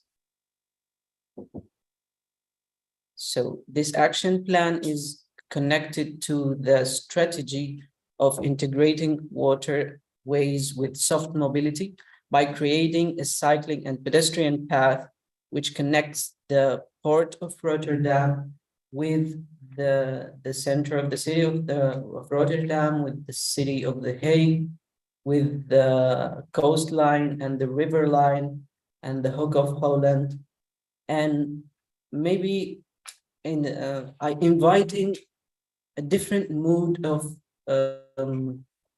connection by connecting with the port, inviting maybe some sort of activities of cyclers and bike enthusiasts to this area, and maybe connecting also these areas across the border to other regions inside the Delta region. This is a timeline for implementing the strategy, the whole idea. So the strategies and the pilot projects and reassessing and implementing the strategies. So I'm going back to the schedule to talk about how this is. So we started our idea from an already upscale level. So we can say that this all these directions could be implemented anywhere in the Delta region according to the local context of each area. And according to the local context, we can choose which strategies, or we can assess and decide which strategies that could be implemented in these areas. So we have a vision of integrated new economic activities to make the regional area more sustainable and resilient blue-green infrastructure, enhance identity, rethink history of the area, conserve the heritage, sustainable mobility, effective logistic systems. All these visions are implemented through strategies using elements or using integrated water system and other elements of as a tools of implementation. So the effects on the level of the Delta region are to be improving cross-border connection through integrated water system and soft means, cross-border exchange of experience, knowledge, and information through the digitalization of the water transport management system and actors' connection, improving regional tourism through a network of valuable historical and cultural sites, creating a network of port sites that are implementing the strategies based on the local context using the example of Rotterdam. Thank you. Great, thank you very much for your presentation. And of course, like always, when you don't need it, you will get technical problems. So it's a pity actually that Carola had to leave at 4, which is now. So she is no longer able to react on your plan, but I think we can invite Marie and Kirsten to take that honor of reacting. Yes, Kirsten. Sure. Maybe first. Yes, thank you very much for the presentation. Yeah, I like very much that you connect different topics like the ecology, economy, also the heritage aspect. So it's also interesting, yeah, to look between the different themes. What are the connections? The first part you talked about more the ecology and looking at the species in the region. Of course, Naaldwijk is, to my perception, is full of glass houses. I don't know how many species are left in that neighborhood, but yeah, it's even more important to think about transformation, and that might be very interesting, because how will this area look in 30 years? Will it still be the same structure? And because part of it is already quite old glass houses, and then some other parts are more new glass houses. So I think there's probably has a lot of transformation potential to change. Also, I like the proposal with the bicycle connections. I think large parts are already there. That's the connection Rotterdam, Delft, and along the coast, and Rotterdam Harbor. But of course, that's something, yeah, you only know if you live here in this area. But obviously, it's a good idea. So it was for big parts already realized. I was wondering about this connection to England. You said there was a kind of arrow, a kind of dotted line to the UK. Maybe you could explain more how you see this more long distance connection. Was it like a ship or train connection? That something was a little bit mysterious to me. Yes, it's just like to say that the port can be or can multiply the ways of connection that could connect this cycling path to other places. It's not an actual connection by cycling, but like a virtual connection or like I'm not sure how to say it, but something that could connect the cycling path, connecting it to the port, could other than inviting the passengers of the port to use soft modes, it's something that we thought that it would be inviting more for people who are enthusiastic or interested in this type of mobility, and also improving and encouraging this behavior through the ports or through the cities of the Eurodelta, to go more towards or the transformation towards soft mode. Okay. Mm-hmm.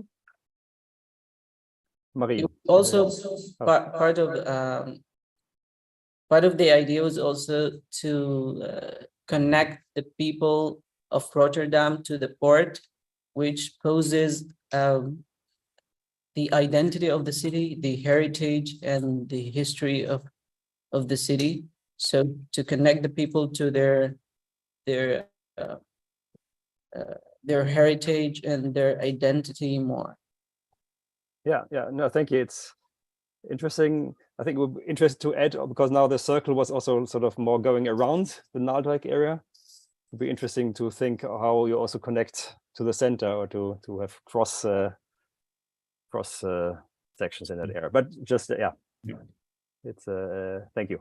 All right, Marie, would you like to respond? Thank you and congratulations. I was interested by the approach you have to the land and the soil use which is again a major issue, since we now are more and more aware of the value of land, and the price of land is often extremely high. And I guess that in a country like Netherlands, I think it must be especially true. So more than a question, it's a remark, or this interesting approach, because you mentioned the sea, and you mentioned in a way that the land, and we have to find the better balances between housing, infrastructures, production, natural areas, and all this.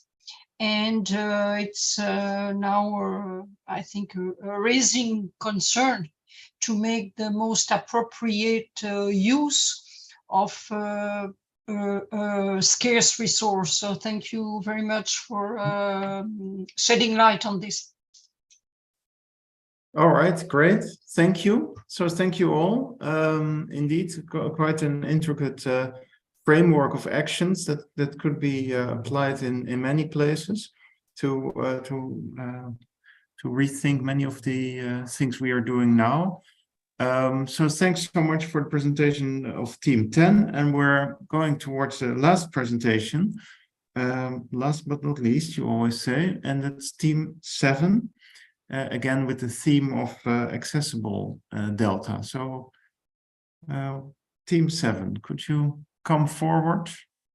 Yes, can I share, Adriana? Hi. Yes. Please? I don't know if you can hear me.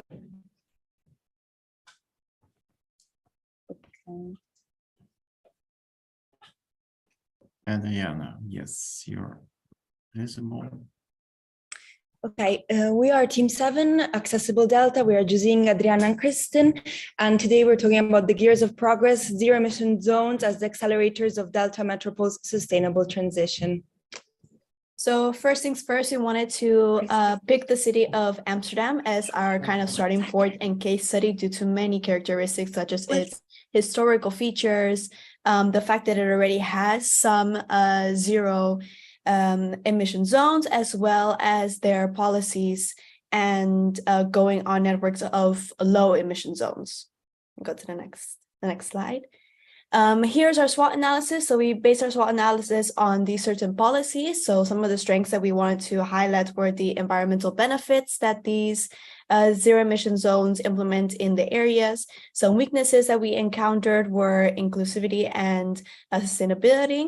Some great opportunities were collaboration, and as well as inspiration for Amsterdam as being kind of the starting point for other areas in the Netherlands and the Eurodelta. And some major threats that we found was, for example, resistance from, let's say, for example, logistic companies who are not willing to make these transitions.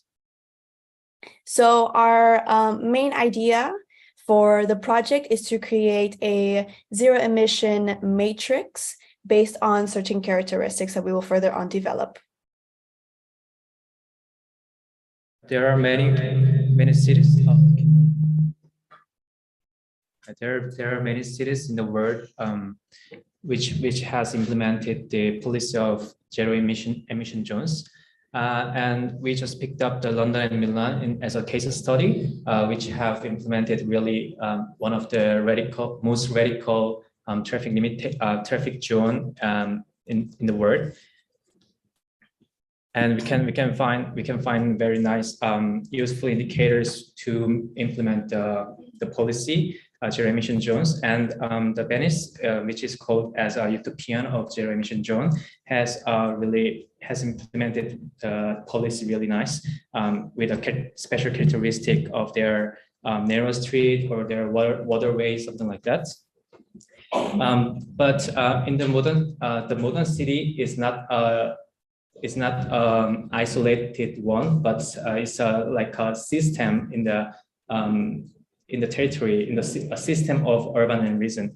So we are considering the network of city in terms of the zero emission zones. That's why we are doing the decision-making process like this. So based on the former analysis, we are expecting the coordination with other cities and citizens agreement. Then we can try to find some design guideline, a unified guideline with the other cities.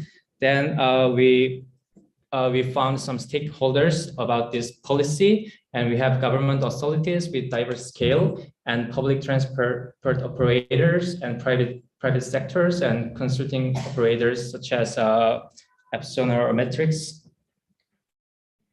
So the overall idea is that different cities within the Eurodelta can come together and discuss and create a matrix which is quite broad and can actually be applied within different situations, because it does leave flexibility within the matrix itself. At the same time, can give cities guidance on which zones to put in which areas, and at the same time avoid conflicts between different areas and avoid the waterbed effect, in which there is a zero emission zone, but instead in another zone close to it, there is more traffic congestion.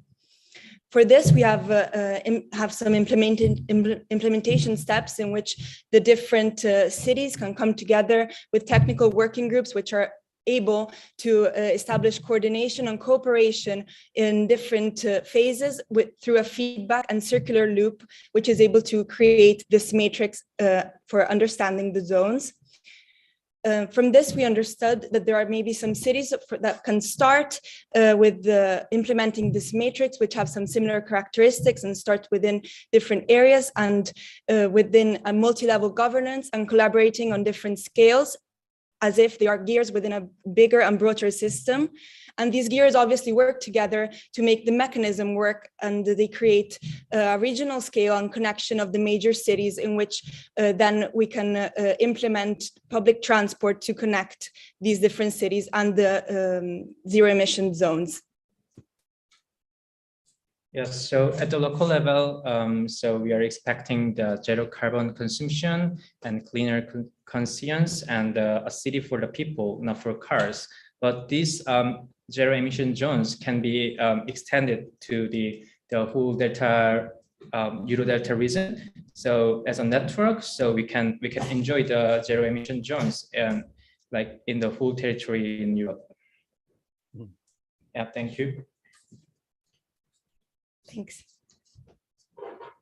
Great, thank you so much. Very nice, Kirsten, that you joined the team. Super nice presentation, very good idea, actually. Nice graphics also, recognizable graphics. So perhaps Nina and Cecilia, would you like to come forward again to reflect on this presentation, the last presentation? So Nina, please go ahead. Yes, thank you very much. This is really indeed, a hot topic for actually already quite some couple of years, or maybe more than a couple of years. And we speak a lot about zero emission zones. We see them popping up in regulations, some cities doing first steps, but they are not really actively being upscaled yet. So how do you think, what are the main barriers and what would be the solutions to go further to resolve these barriers? Did you dig a little bit into this?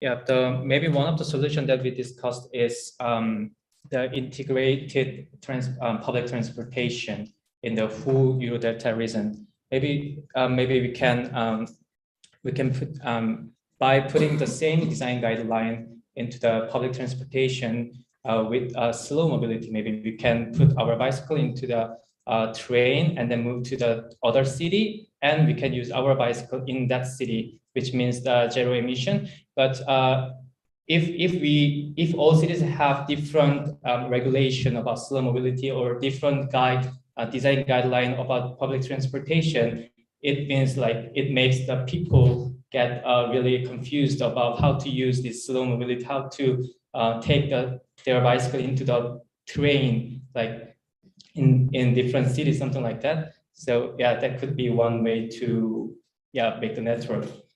Yeah, if I can add, we really thought a lot about the fact that there are borders, like zero emission zones is a policy, but at the same time, it's very site specific and it's very concentrated on the territory. So this was our idea to do this collaboration between different cities, and the matrix would be a way to upscale something and create maybe a common strategy and a common solution, which then has to be defined within the different territories, but can be a baseline to then move forward. Yeah, indeed. So I think it's very smart to come forward with such a matrix so that everybody can relate to that.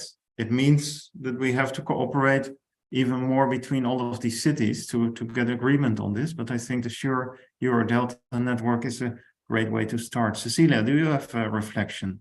Yes, thank you very much. I think it's an interesting presentation or an interesting topic, how you chose it, because it's also talking about a process. You actually highlighted a lot about developing more guidance, and guidance obviously needs a process development from start to finish, and this takes time. And I think it's always interesting to come up with a solution that is so processual, like organized over a longer period. But I think it's important to design this tool and this metrics, as far as I understood it now, and I actually only understood it now in the aftermath with the question and answers. I think it's a great tool because you can apply it all over the Eurodelta, and you can create a connectivity between cities and zero emission zones that right now do not exist. And it's important to, of course, as you also just said, there are borders created again with zero emission zones, and therein, in these borders, you can again create a connection from one zero emission zone to the next. And I think this needs to be highlighted more, and this needs to be upscaled more and also visualized more.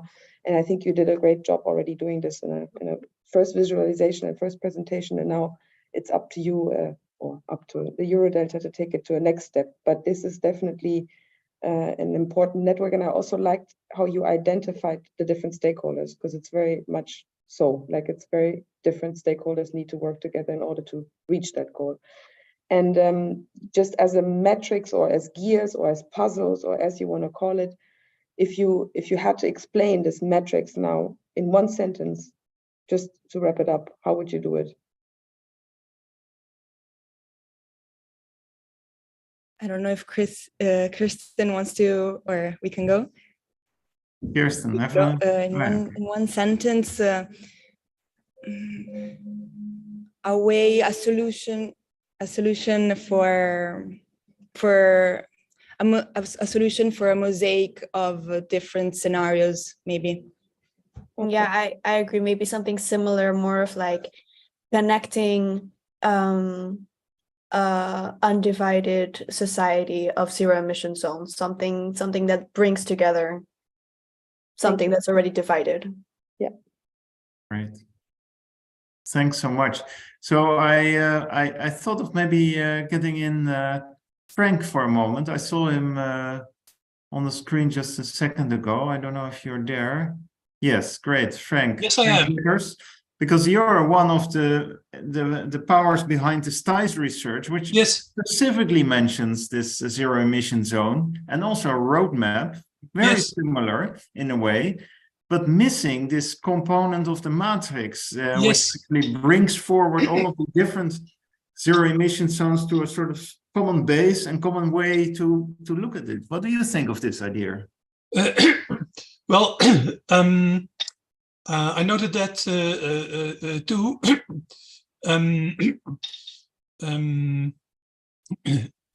Of course, the STICE research had to finish after a while, and it was main directed to calculate evidence-based how much zero emission zone could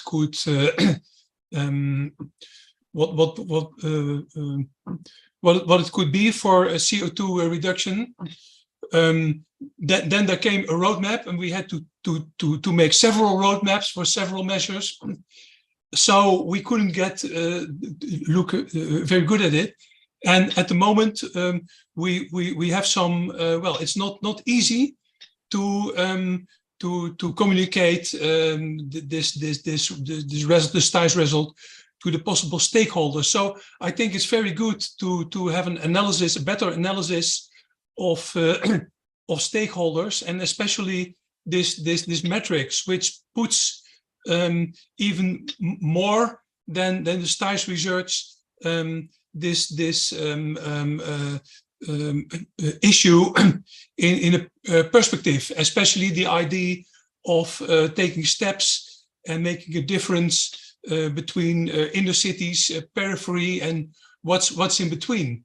And that could be the missing link between what's now in the STICE research and the thoughts, issues, and problems of those stakeholders. So this missing link is very important, I think, to take with us. Actually, there's a new mobility, sustainable mobility group in the SURE network now, and I think it's interesting in the next meeting of the group to present these results, because, well, like I said, they can provide the missing link between the quite scientific research of the ESPON project and the more practical thoughts from these from these young professionals. Thank you. Great. So indeed, so very nice link directly being possible implemented. So that's great. Actually, great result for now. So I would like to thank Team 7 for their presentation. Thank you very much. And I would like to get all of the jury members on board again, if we can get that, to have a little bit of reflection as some sort of final thoughts from what we brought forward here. So are you all there? Yes, great. So quite a lot of amazing work for 2 days, less 8 hours. It's really quite amazing what you can bring forward in that short period of time, but also in working together in these sort of different teams from all areas. Quite a lot of people, of course, from Milan joining also, which is actually very great. Maybe a little bit thoughts on what came forward. Carola did already her share just before the break. Thoughts about overall overarching ideas that pop up. Kirsten. Yeah, first of all, compliments. I think the quality of the thinking, and also the presenting, the sort of the making of the presentations and images. I think the quality is very high. And of course, all the topics you mentioned are very important. I think it's very important to shape our spatial future in a good way. And yeah, I think it's very important to have this these new ideas and design thinking young people. And yeah, fantastic also to have this cross-border also in the teams, to have this mix of teams. I don't know really how you did it, how you worked together. Was it only in a virtual space? And even, I can imagine that's also like an extra challenge, how you do that, if you only can do it in a virtual manner. But I think it also, I think we could see, I could feel it, that sort of it's also the exchange between all the people. It leads to nice results, and I think we need that. Yeah, great. So thank you very much. And indeed, of course, we started 3 years ago in the midst of the Corona crisis, and this was very normal to just work online. But we just continue with it. So that's interesting what that can bring forward. Marie, would you like to reflect? Thank you. I think it's very good you started despite times of COVID, because of times of COVID, you started and you went on, and congratulations to you for doing this, because it's a quite original and useful initiative. So congratulations again for the impressive output and thoughts and specific and very well presented works of all the teams. I must also say it's very encouraging to see how you're already on board to try and find solutions to environmental challenges. So that's obviously a very strong point and essential to see that young talents are already not only aware of this, but working on and to find solutions. I also appreciate your systemic approach. That's very interesting because you don't only focus on one side, but you manage very well the different scales and the different fields. And of course, in real life, that's how you have to proceed. And but I already did it before. But according to the difficult times we live, this systemic approach is essential, and we are faced with many contradictions. I didn't react because colleagues did it very well to the question of zero emission zone, but that's typical, you know, this kind of social divide, saying, oh, of course, people who live in the very center, they benefit from good air and it's good for their health, but for people who have to take their cars because there is no public transportation and come from faraway suburbs, they pay the price for others. And you know, for any issue we tackle, we're faced with this, and discussion of social divide is very sensitive. And as you know, there are the extreme right forces who, starting with real problems, bring their own answers, and that's very confusing and worrying. So I would like to draw your attention to this. That's why I mentioned the question of jobs and skills, because if you don't pay attention to how people can make out their living, then you cannot have people on the way to transition. So congratulations and thank you very much again. Well, very, very good that you raised these points again, Marie. Thank you very much, because basically, indeed, we tend to be very much focused on the systemic side, which is good in a way, understanding the systemic side, but to understand how societies are functioning at the moment and are part of that debate as well is very important. So Nina, would you like to also have some final thoughts of what you saw, and what would you like to highlight?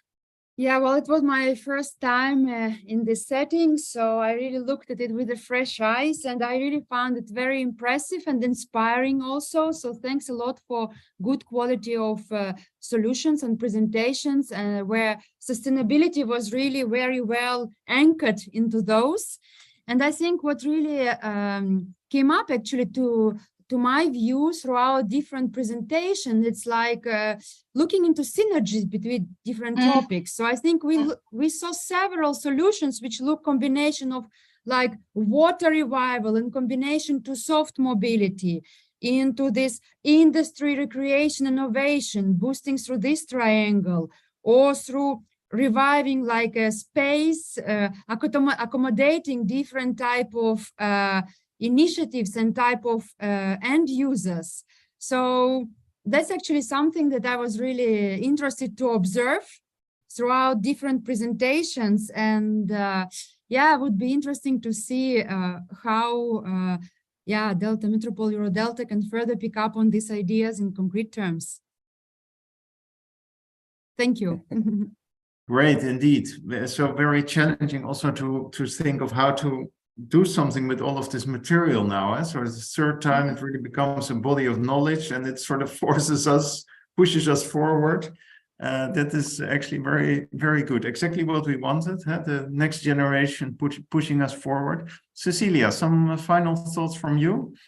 Yes, thank you. Also, I think, Nina, what you just said with this synergetic approach, again, I think I also had this feeling throughout all the presentations, and that's what we could also see, how we all as jury members wanted to comment on each presentation, because there are so many common lines and common points of interest where we can actually, and I think this is what we should do in a second step, is look into how they could also be combined. But first of all, I could also feel this, by the way, in the first presentation when you talked about Lille-Roubaix and the corridor, and even though it was a small corridor, I again thought in the big corridor and in other corridors in that area, and I can feel this corridor debate is coming through and through in some of these projects and along the borders as well.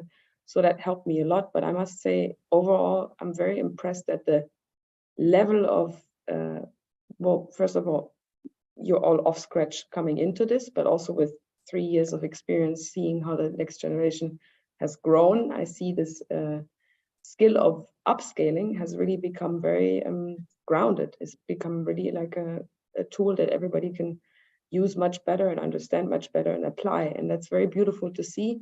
And I think that's a very good step for the next generation podium, but also for you as students and for your next steps in your career to know how to upscale your ideas, downscale, but also just learn about different scales and looking at them and working on them. And I think this is what this is all about. So it really helps to see how fruitful you have taken it from an idea to actually an impact and outcome. So it's very great.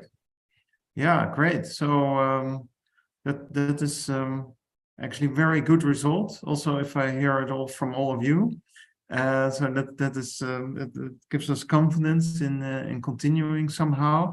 I also wanted to ask Dagmar maybe to be from the SURE Secretariat, one of the motors behind this whole initiative. Just short reactions just before we go to the closing part. Yeah, thank you very much. I'm very amazed about all this work that has been done. Also to jury, I want to thank you very much for your very good contributions today. The students, it's really amazing what you've been doing, and it's our task now to continue this, I guess. And also the preparation of this working group. I think the mirror board, seeing the results, I would say this works very good. And that's also a lot of compliments on the preparation of these days. And well, I got very inspired. I wrote down a lot of things, and we're going to discuss them during this next Eurodelta. And I hope it helps us also to get more people involved and get excited about what we're doing. Yeah. Thank you very much to everybody. Great, great, great. So indeed, more to follow. And of course, it's good to know for all of us that we will have the catalog of all of the work forthcoming. So actually, we wanted to have that ready in about a month. So really to have it quickly available for everyone, also to push forward this agenda. And of course, I need to remind everyone that they also get a certification from Matrix for participating in this workshop, which is, I don't know what you can do with that, hang it above your bed or something like that. But indeed, it's a recognition of Matrix, who's also behind the SURE Eurodelta network, that the students and young professionals have participated in this and have sort of enlightened themselves with this whole topics. So indeed, thanks very much to Nina, Cecilia, Kirsten, and Marie, and also, of course, to Carola, who already had to leave us earlier, for having this important role of playing the jury and also highlighting certain thoughts that we might have missed or put emphasis on other things. I think you all did a great job. And we will now go to the last part of the whole next generation podium. And to do that, we have two sort of closing statements. And that's maybe even zooming out a little bit further, thinking further with us about how to move forward. And I'm very pleased to first ask to the stage, so to say, Valeria Fedeli, who's the professor at the Politecnico di Milano at the Department of Architecture and Urban Studies, and who's actually behind all of the students from the Politecnico joining in. So that's actually great. And of course, also already present is Erik Pasveer, who also joined earlier, I believe, yesterday, having a conversation with the team. So First, I would like to ask some closing statements from Valeria. What did you find of this experience, and what are your thoughts with that? Thank you very much for giving me the floor and inviting me to this final conclusion. Actually, I'm in front of the students because we are all in the classroom and I have 50 of them in front of me. So it's quite complicated to manage technologies, but I hope you can hear me, and I'm very happy that I am following this final and closing session, because behind the 10 or 12 or 15, there are 50 that have been working with the groups online. So for all of us, it has been a very challenging experience. And in this sense, I would like to thank you again for that, because I think it's very valuable.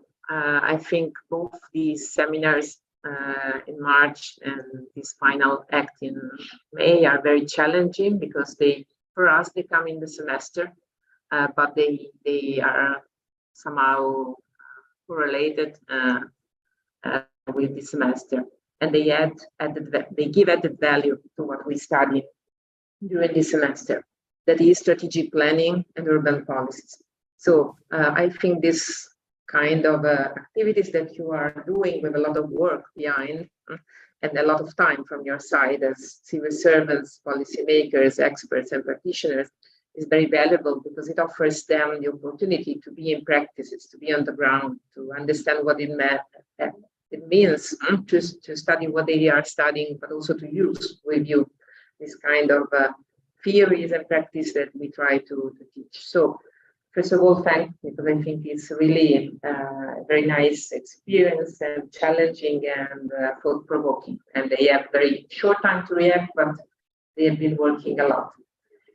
And secondly, if I can just share one slide, it's just an image, and I hope it works, my sharing.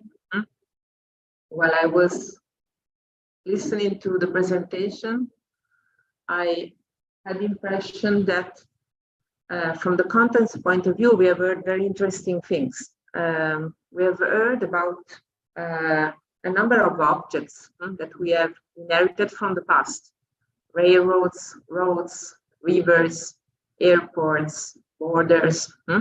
And the interesting thing that I noted from all the works that have been presented today, that they were not concentrating their attention, focusing their attention on traditional parts of the city to be regenerated. But they have been focusing on these objects that have been really changing their nature and role in the structure in Europe. I mean, we have a lot of railroads to be redesigned. We have a lot of airports in places that do not matter, and airports that can be regenerated in something else. We have rivers that we have been extracting value from that are now new infrastructure for quality of life. We have borders that do not matter anymore. And I think this kind of work that you have been doing together in these 2 days helped you to focus on the fact that in such a continent, we have we have a new landscape, let's say, for regeneration. It's not just the traditional neighborhoods that we want to regenerate, but we have some scalar issues with this kind of objects that needs a new scale of action for planning. And I think all these objects that you have been working upon have clearly a transcalar nature, a regional nature, a European geography. And I really appreciate the fact that this workshop opens your mind to look at these objects as something very new, to redesign, rethink, reuse in a very different way. So no matter the object you have been working upon, every object stimulated this transcalarity in your design, and I think this is a very important result. Because it changes also the approach to words, as it was said by Carola. We have a new language. Regeneration is not the usual regeneration. We have a new planning landscape, and I think you demonstrated this kind of thing from your visions and the ideas. And finally, I also appreciate a lot, and I hope also students have appreciated the fact that you have been working on systemic, as you said, but strategic dimension at the same time. It was a kind of view trying to fix problems in a systemic way, but not comprehensive, as we are trying to teach students in a traditional way. But at the same time, looking at the process, the stakeholders that have to be involved. So it's not just design, it's design with a strategic attitude. And I think this is also a very important element of being prepared to be experts, planners, whatever, designers in the world outside our classrooms in university. So I thank you very much for this. I stopped sharing my video. Thank you very much for this opportunity. And I think this is, all these things are very, very important for adding to our traditional classroom work, and also to kind of education that we are trying to build. Great. So thank you very much for that reflection, and also for that re-understanding of what we're actually doing. Yeah? So I think that's actually great that we learn from this, also in the way of learning. I'm always intrigued, Valeria. Would it be possible also to do some sort of mirror kind of situation in for instance, the Po-Delta region? Would you think that would be possible in a similar fashion, that we include cities along the Po River and the whole delta, which is of course also very much a concentration of urbanization and economy in Italy, and in that fashion also make some sort of European kind of agenda out of this? Would you think that would be an idea? Yes, indeed. We have been working with metrics as well in that area, along the high-speed corridor, trying to understand how that high-speed corridor is generating a new urban pattern, but at the same time, new demand of urban quality, urban life, challenging, of course, because it has a profile of more or less sustainability and more or less cohesion, let's say. So I think we have in common many challenges, and this is also the logic under which I think the Delta Metropole works very well in order to raise this issue of looking behind boundaries and adopting this vision. So definitely. Great. Well, let's see how we can take that forward. So Erik, you're also on the screen. Maybe some closing statements from your side. You've been here already, of course, from the very beginning, one of the initiators of the next generation podium, thinking of its importance of getting this next generation on board. After 3 editions, how do you look at the results? Yes, well, thank you. First of all, I think it's a little bit too much honor when people say that I'm sort of a founding father or initiator, because one of the strong elements, strong points in this next generation concept and the Eurodelta concept is that it were several people at the same time that took up the signals and came together. So it's something that's in the air, and that makes it stronger, because if it would be only something from a handful of individuals, I think it wouldn't be as strong as it is today. So there's something in the air, and I think that's interesting, and that motivates me very much. And it's the 3rd edition already of the next generation podium. So I think the format has developed, and I'm very satisfied with that. The results become better every year. I'm very satisfied with that, and I have an idea that we're on a point that we should perhaps consider making a next step again. So yesterday I spoke about upscaling and synergy as 2 parameters of getting some understanding of what it is to to analyze, to design, to plan, to think of decision making, to think about forming alliances on the level of scale of a mega region. In this case, the Eurodelta. And we were discussing that, and it became clear that these are abstract professional words, upscaling, synergy. But what it actually means is that there is there must be some sort of an advantage, a collective advantage for stakeholders, and more in general for citizens, for people that living in the area, of the kind of perspective that evolve in the work that has been done by the students this year and the former 3 years. And I think it's interesting that we've come to a point where, through design thinking, through planning experiments, through coming together, joining forces between academia, professionals working in the field, scholars, professors, teachers, researchers, that we've come to a point that by experimenting, by doing workshops, by this next generation, we've come to a better understanding of what it is to work and think on this level of scale of a mega region. And I think it's important to note that it's not about the reality of the mega region, because the reality of the mega region is already evolving.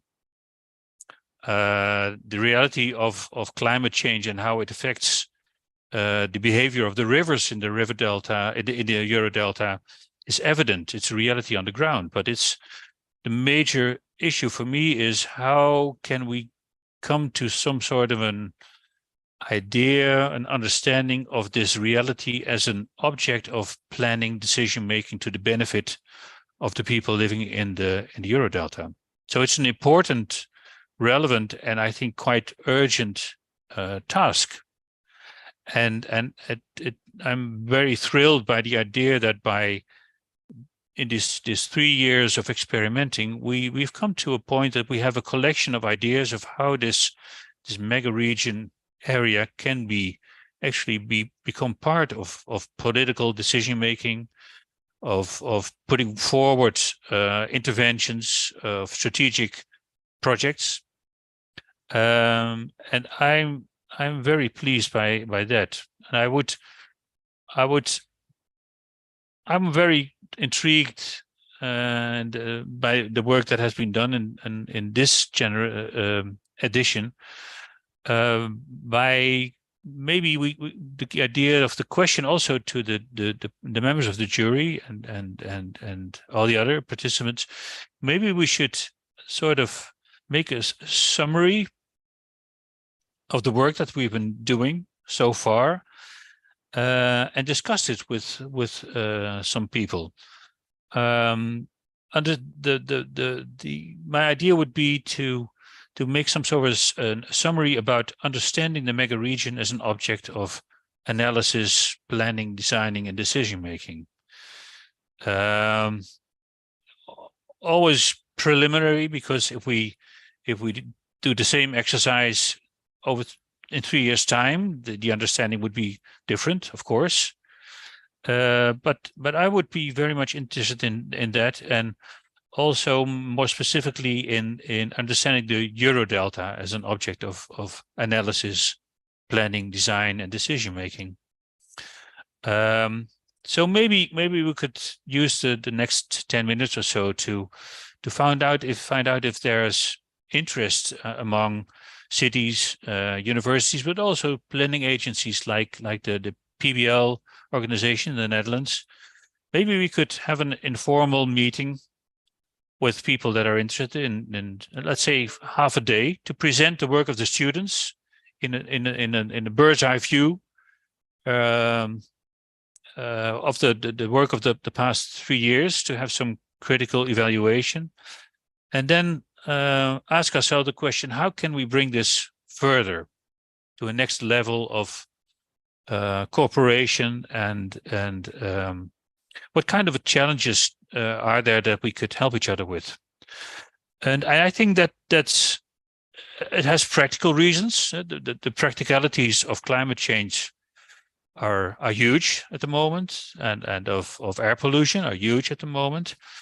But it's also, I think, it's a window of opportunity that relates to, I think, almost an ethical point. If we don't act on this level of scale, what can we expect from us in face of the great challenges of today? If we don't pick up this challenge, and it seems to me that it would be an interesting and powerful response to, you could say, the stage of development that Europe is in today, because with the war in the East, but also with a number of other crises, the COVID crisis, the financial crisis, it seems like by every crisis, the idea of Europe and the perspective of the European Union gets stronger. But it's still on a very abstract and governmental level. And I think it would be very powerful and inspiring if we could combine that with a true perspective of Europe, what it means, European cooperation within, for instance, the Eurodelta today. So I think there's an urgency, there's relevance, and there's a big opportunity, because the work of the students and the teachers provide us with inspiring and powerful answers. Great, yeah, thank you. Thank you very much, Erik. Also for putting it in perspective, and maybe some reactions would be nice. You said maybe some of the cities can react. I thought that Alfredo, you're also here with us from the Brussels capital region, and of course you're also one of the really founding fathers of this whole initiative. So maybe what do you think? Should we address this? Are you there, Alfredo? Of course, there's always a risk when you just see the name. Or anyone else that wants to react to the proposal of Erik. Kirsten, for instance, would it be useful to organize such a meeting? Kirsten, are you there? Yeah, I'm just have to find the right button again. Right. Yeah, of course, I would very much support to organize a meeting to share this, the outcome of this exercise and this all the results which has been produced. I think I would definitely support that idea, and also as I understand, there's a publication coming up, some kind of but I think really to have a meeting would be very helpful. Maybe also a small exhibition. Maybe it's also something to think about.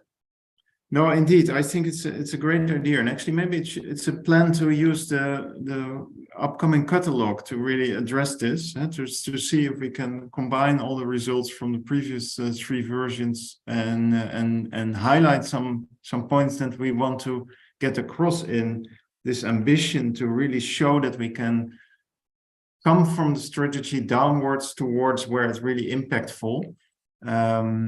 Also what Marie, of course, very much emphasized. So I think it's a good idea. Marie, do you want to respond to that? Indeed, you raise your hand.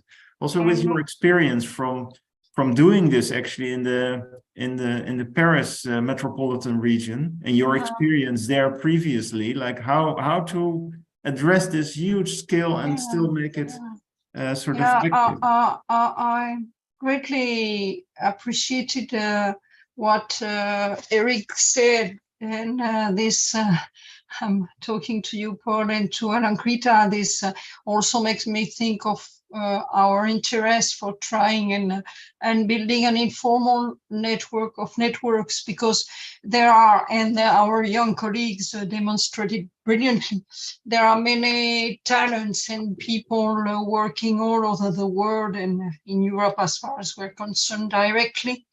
And there are so many initiatives, intelligence, all this. And the fact is, and Eric was mentioning the ethics or political decision making. The fact is that there are very, very many things, but it's very difficult that this joins to have a real impact on the current situation of crisis and a real impact to improve people's life. So I think the fact of both having the different scales, which is very, for me, interesting approach in Eurodelta, and Paul, you were mentioning in Greater Paris, that's a challenge for transportation, we are now doing good, but for institution or other dimension, no, because everybody keeps stuck to their scale and not seeing the different scales from local to global at any level. So the different scales, it's a major issue. And for me, sorry for Paul and Krita, who already heard me say that many times, the different dimensions of sustainable development. If you don't take into account economy, ecology, social and social issues, I'm afraid we cannot go out of the crisis we are. Of course, when I said it, it's very simple, but that's what about sustainable development goals are about. So I think, yes, in the way you proceed with young talents and with all the experience of the community we are, I think this way of working is, for me, there are many different ways of working, but I especially like this because I worked at different levels, local, national, or European, international levels, and we are at a point where we must absolutely join efforts and scales and dimensions. Thank you very much. Yeah, thank you very much. Valeria, you also wrote in the chat actually that this issue has also been taken up by UN Habitat, and it might be useful also to get a connection with them. It's already good as a sort of way of getting urgency within our own group, let's say. If that's a kind of podium we could want to achieve, that would be a very good idea. So maybe we should try to bring that forward, indeed. Yes, indeed, the Association of Metropolitan Cities are involved in this consultation for the Nairobi Conference of UN Habitat. Maybe you are part of this debate at local level or in this association. But I think this is a crucial point. They are making some work to generate statements from the national levels at the Nairobi conference that metropolitan dimension is crucial, whatever we may define it, probably in different ways, in different contexts. Europe is different from the rest of the world. But this opens new attention, new focus if needed. Yeah. Indeed. And maybe we could get in touch with them. They were here today for debating the constitution of a metro hub here at Podium, and I'm more than keen to use it as a lever. Again, it's needed. You have all your own levers, but this could be a channel of further collaboration between us and further communication with them. Excellent idea, I would say. It's also a good way of really making this next step that Eric is proposing. Nina, you raised your hand. Yeah, I wanted also to propose maybe a very different next step, but also to suggest to think at this angle, because next to my role here, I'm also leading, I'm chairing actually European network of universities active in the field of urban mobility. Mm-hmm. So Civitas educational network. And based on the experience here and activities we are running with students, I would also like to pay your attention on this group of students as potential interns for public authorities, because those are really highly intelligent and motivated students, and students are always looking for internships to gain these hands-on skills. And I think this is also something we can think further about, how to bring up this idea further by offering them internships to develop these projects within your own public authorities. This is at least what we have experienced and really worked concretely to bring ideas further. And to also have a very good workforce, prospective workforce in your institutions, yeah. Indeed, I can adhere to that completely with our own recent experience with an intern from BUAS actually, so great. And also, of course, we organized the office visits as part of the Next Generation Podium, really also specifically for that, to make that connection with all of the members of the SURE network, to also look a little bit behind the door, what's actually going on in all of these organizations as a first step. Maybe possible internship would be following from that. So I can only adhere to that and agree with you completely. So we've reached the end of the day. We've reached the end of the third edition of the Next Generation Podium with great results, indeed, has been said many times. We've also learned in experience and found ways of really having good ways of collaborating. I think the Miro boards worked great this time. I just want to ask the students to please all make sure that your submissions are complete so that we can use that for the catalog. I think that's an important point if you have not done so already.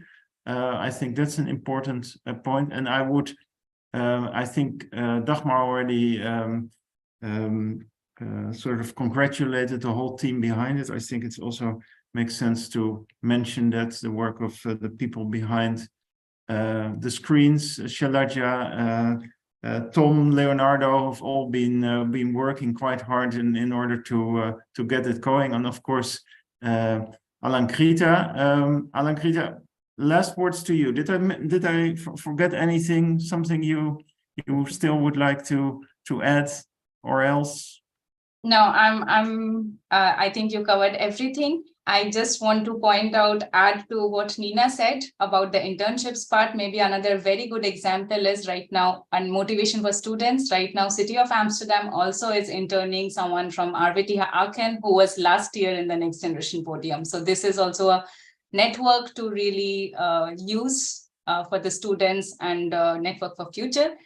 And on that note, I would really thank all the students and invite all of you to be in touch with all of us. Please feel free to drop emails, suggestions. If you have any further ideas, we will be really happy to take it further. And Eric, Kirsten, let's see how we can make it happen as a next step. Thank you so much. Great, thank you so much. It's a pity that this is online. I wish I would have been in Milan, because you guys have the opportunity to have a drink with each other now to finalize this. Look, there you are. Great. Very, very nice that you joined from there, and perhaps in another moment, another time, we will have the opportunity to share a drink and celebrate our achievements. So thank you very much. Have a great weekend, and I hope to see you soon again. Thank Bye-bye. you. Thank you. Thank you. Bye-bye. Bye. Bye.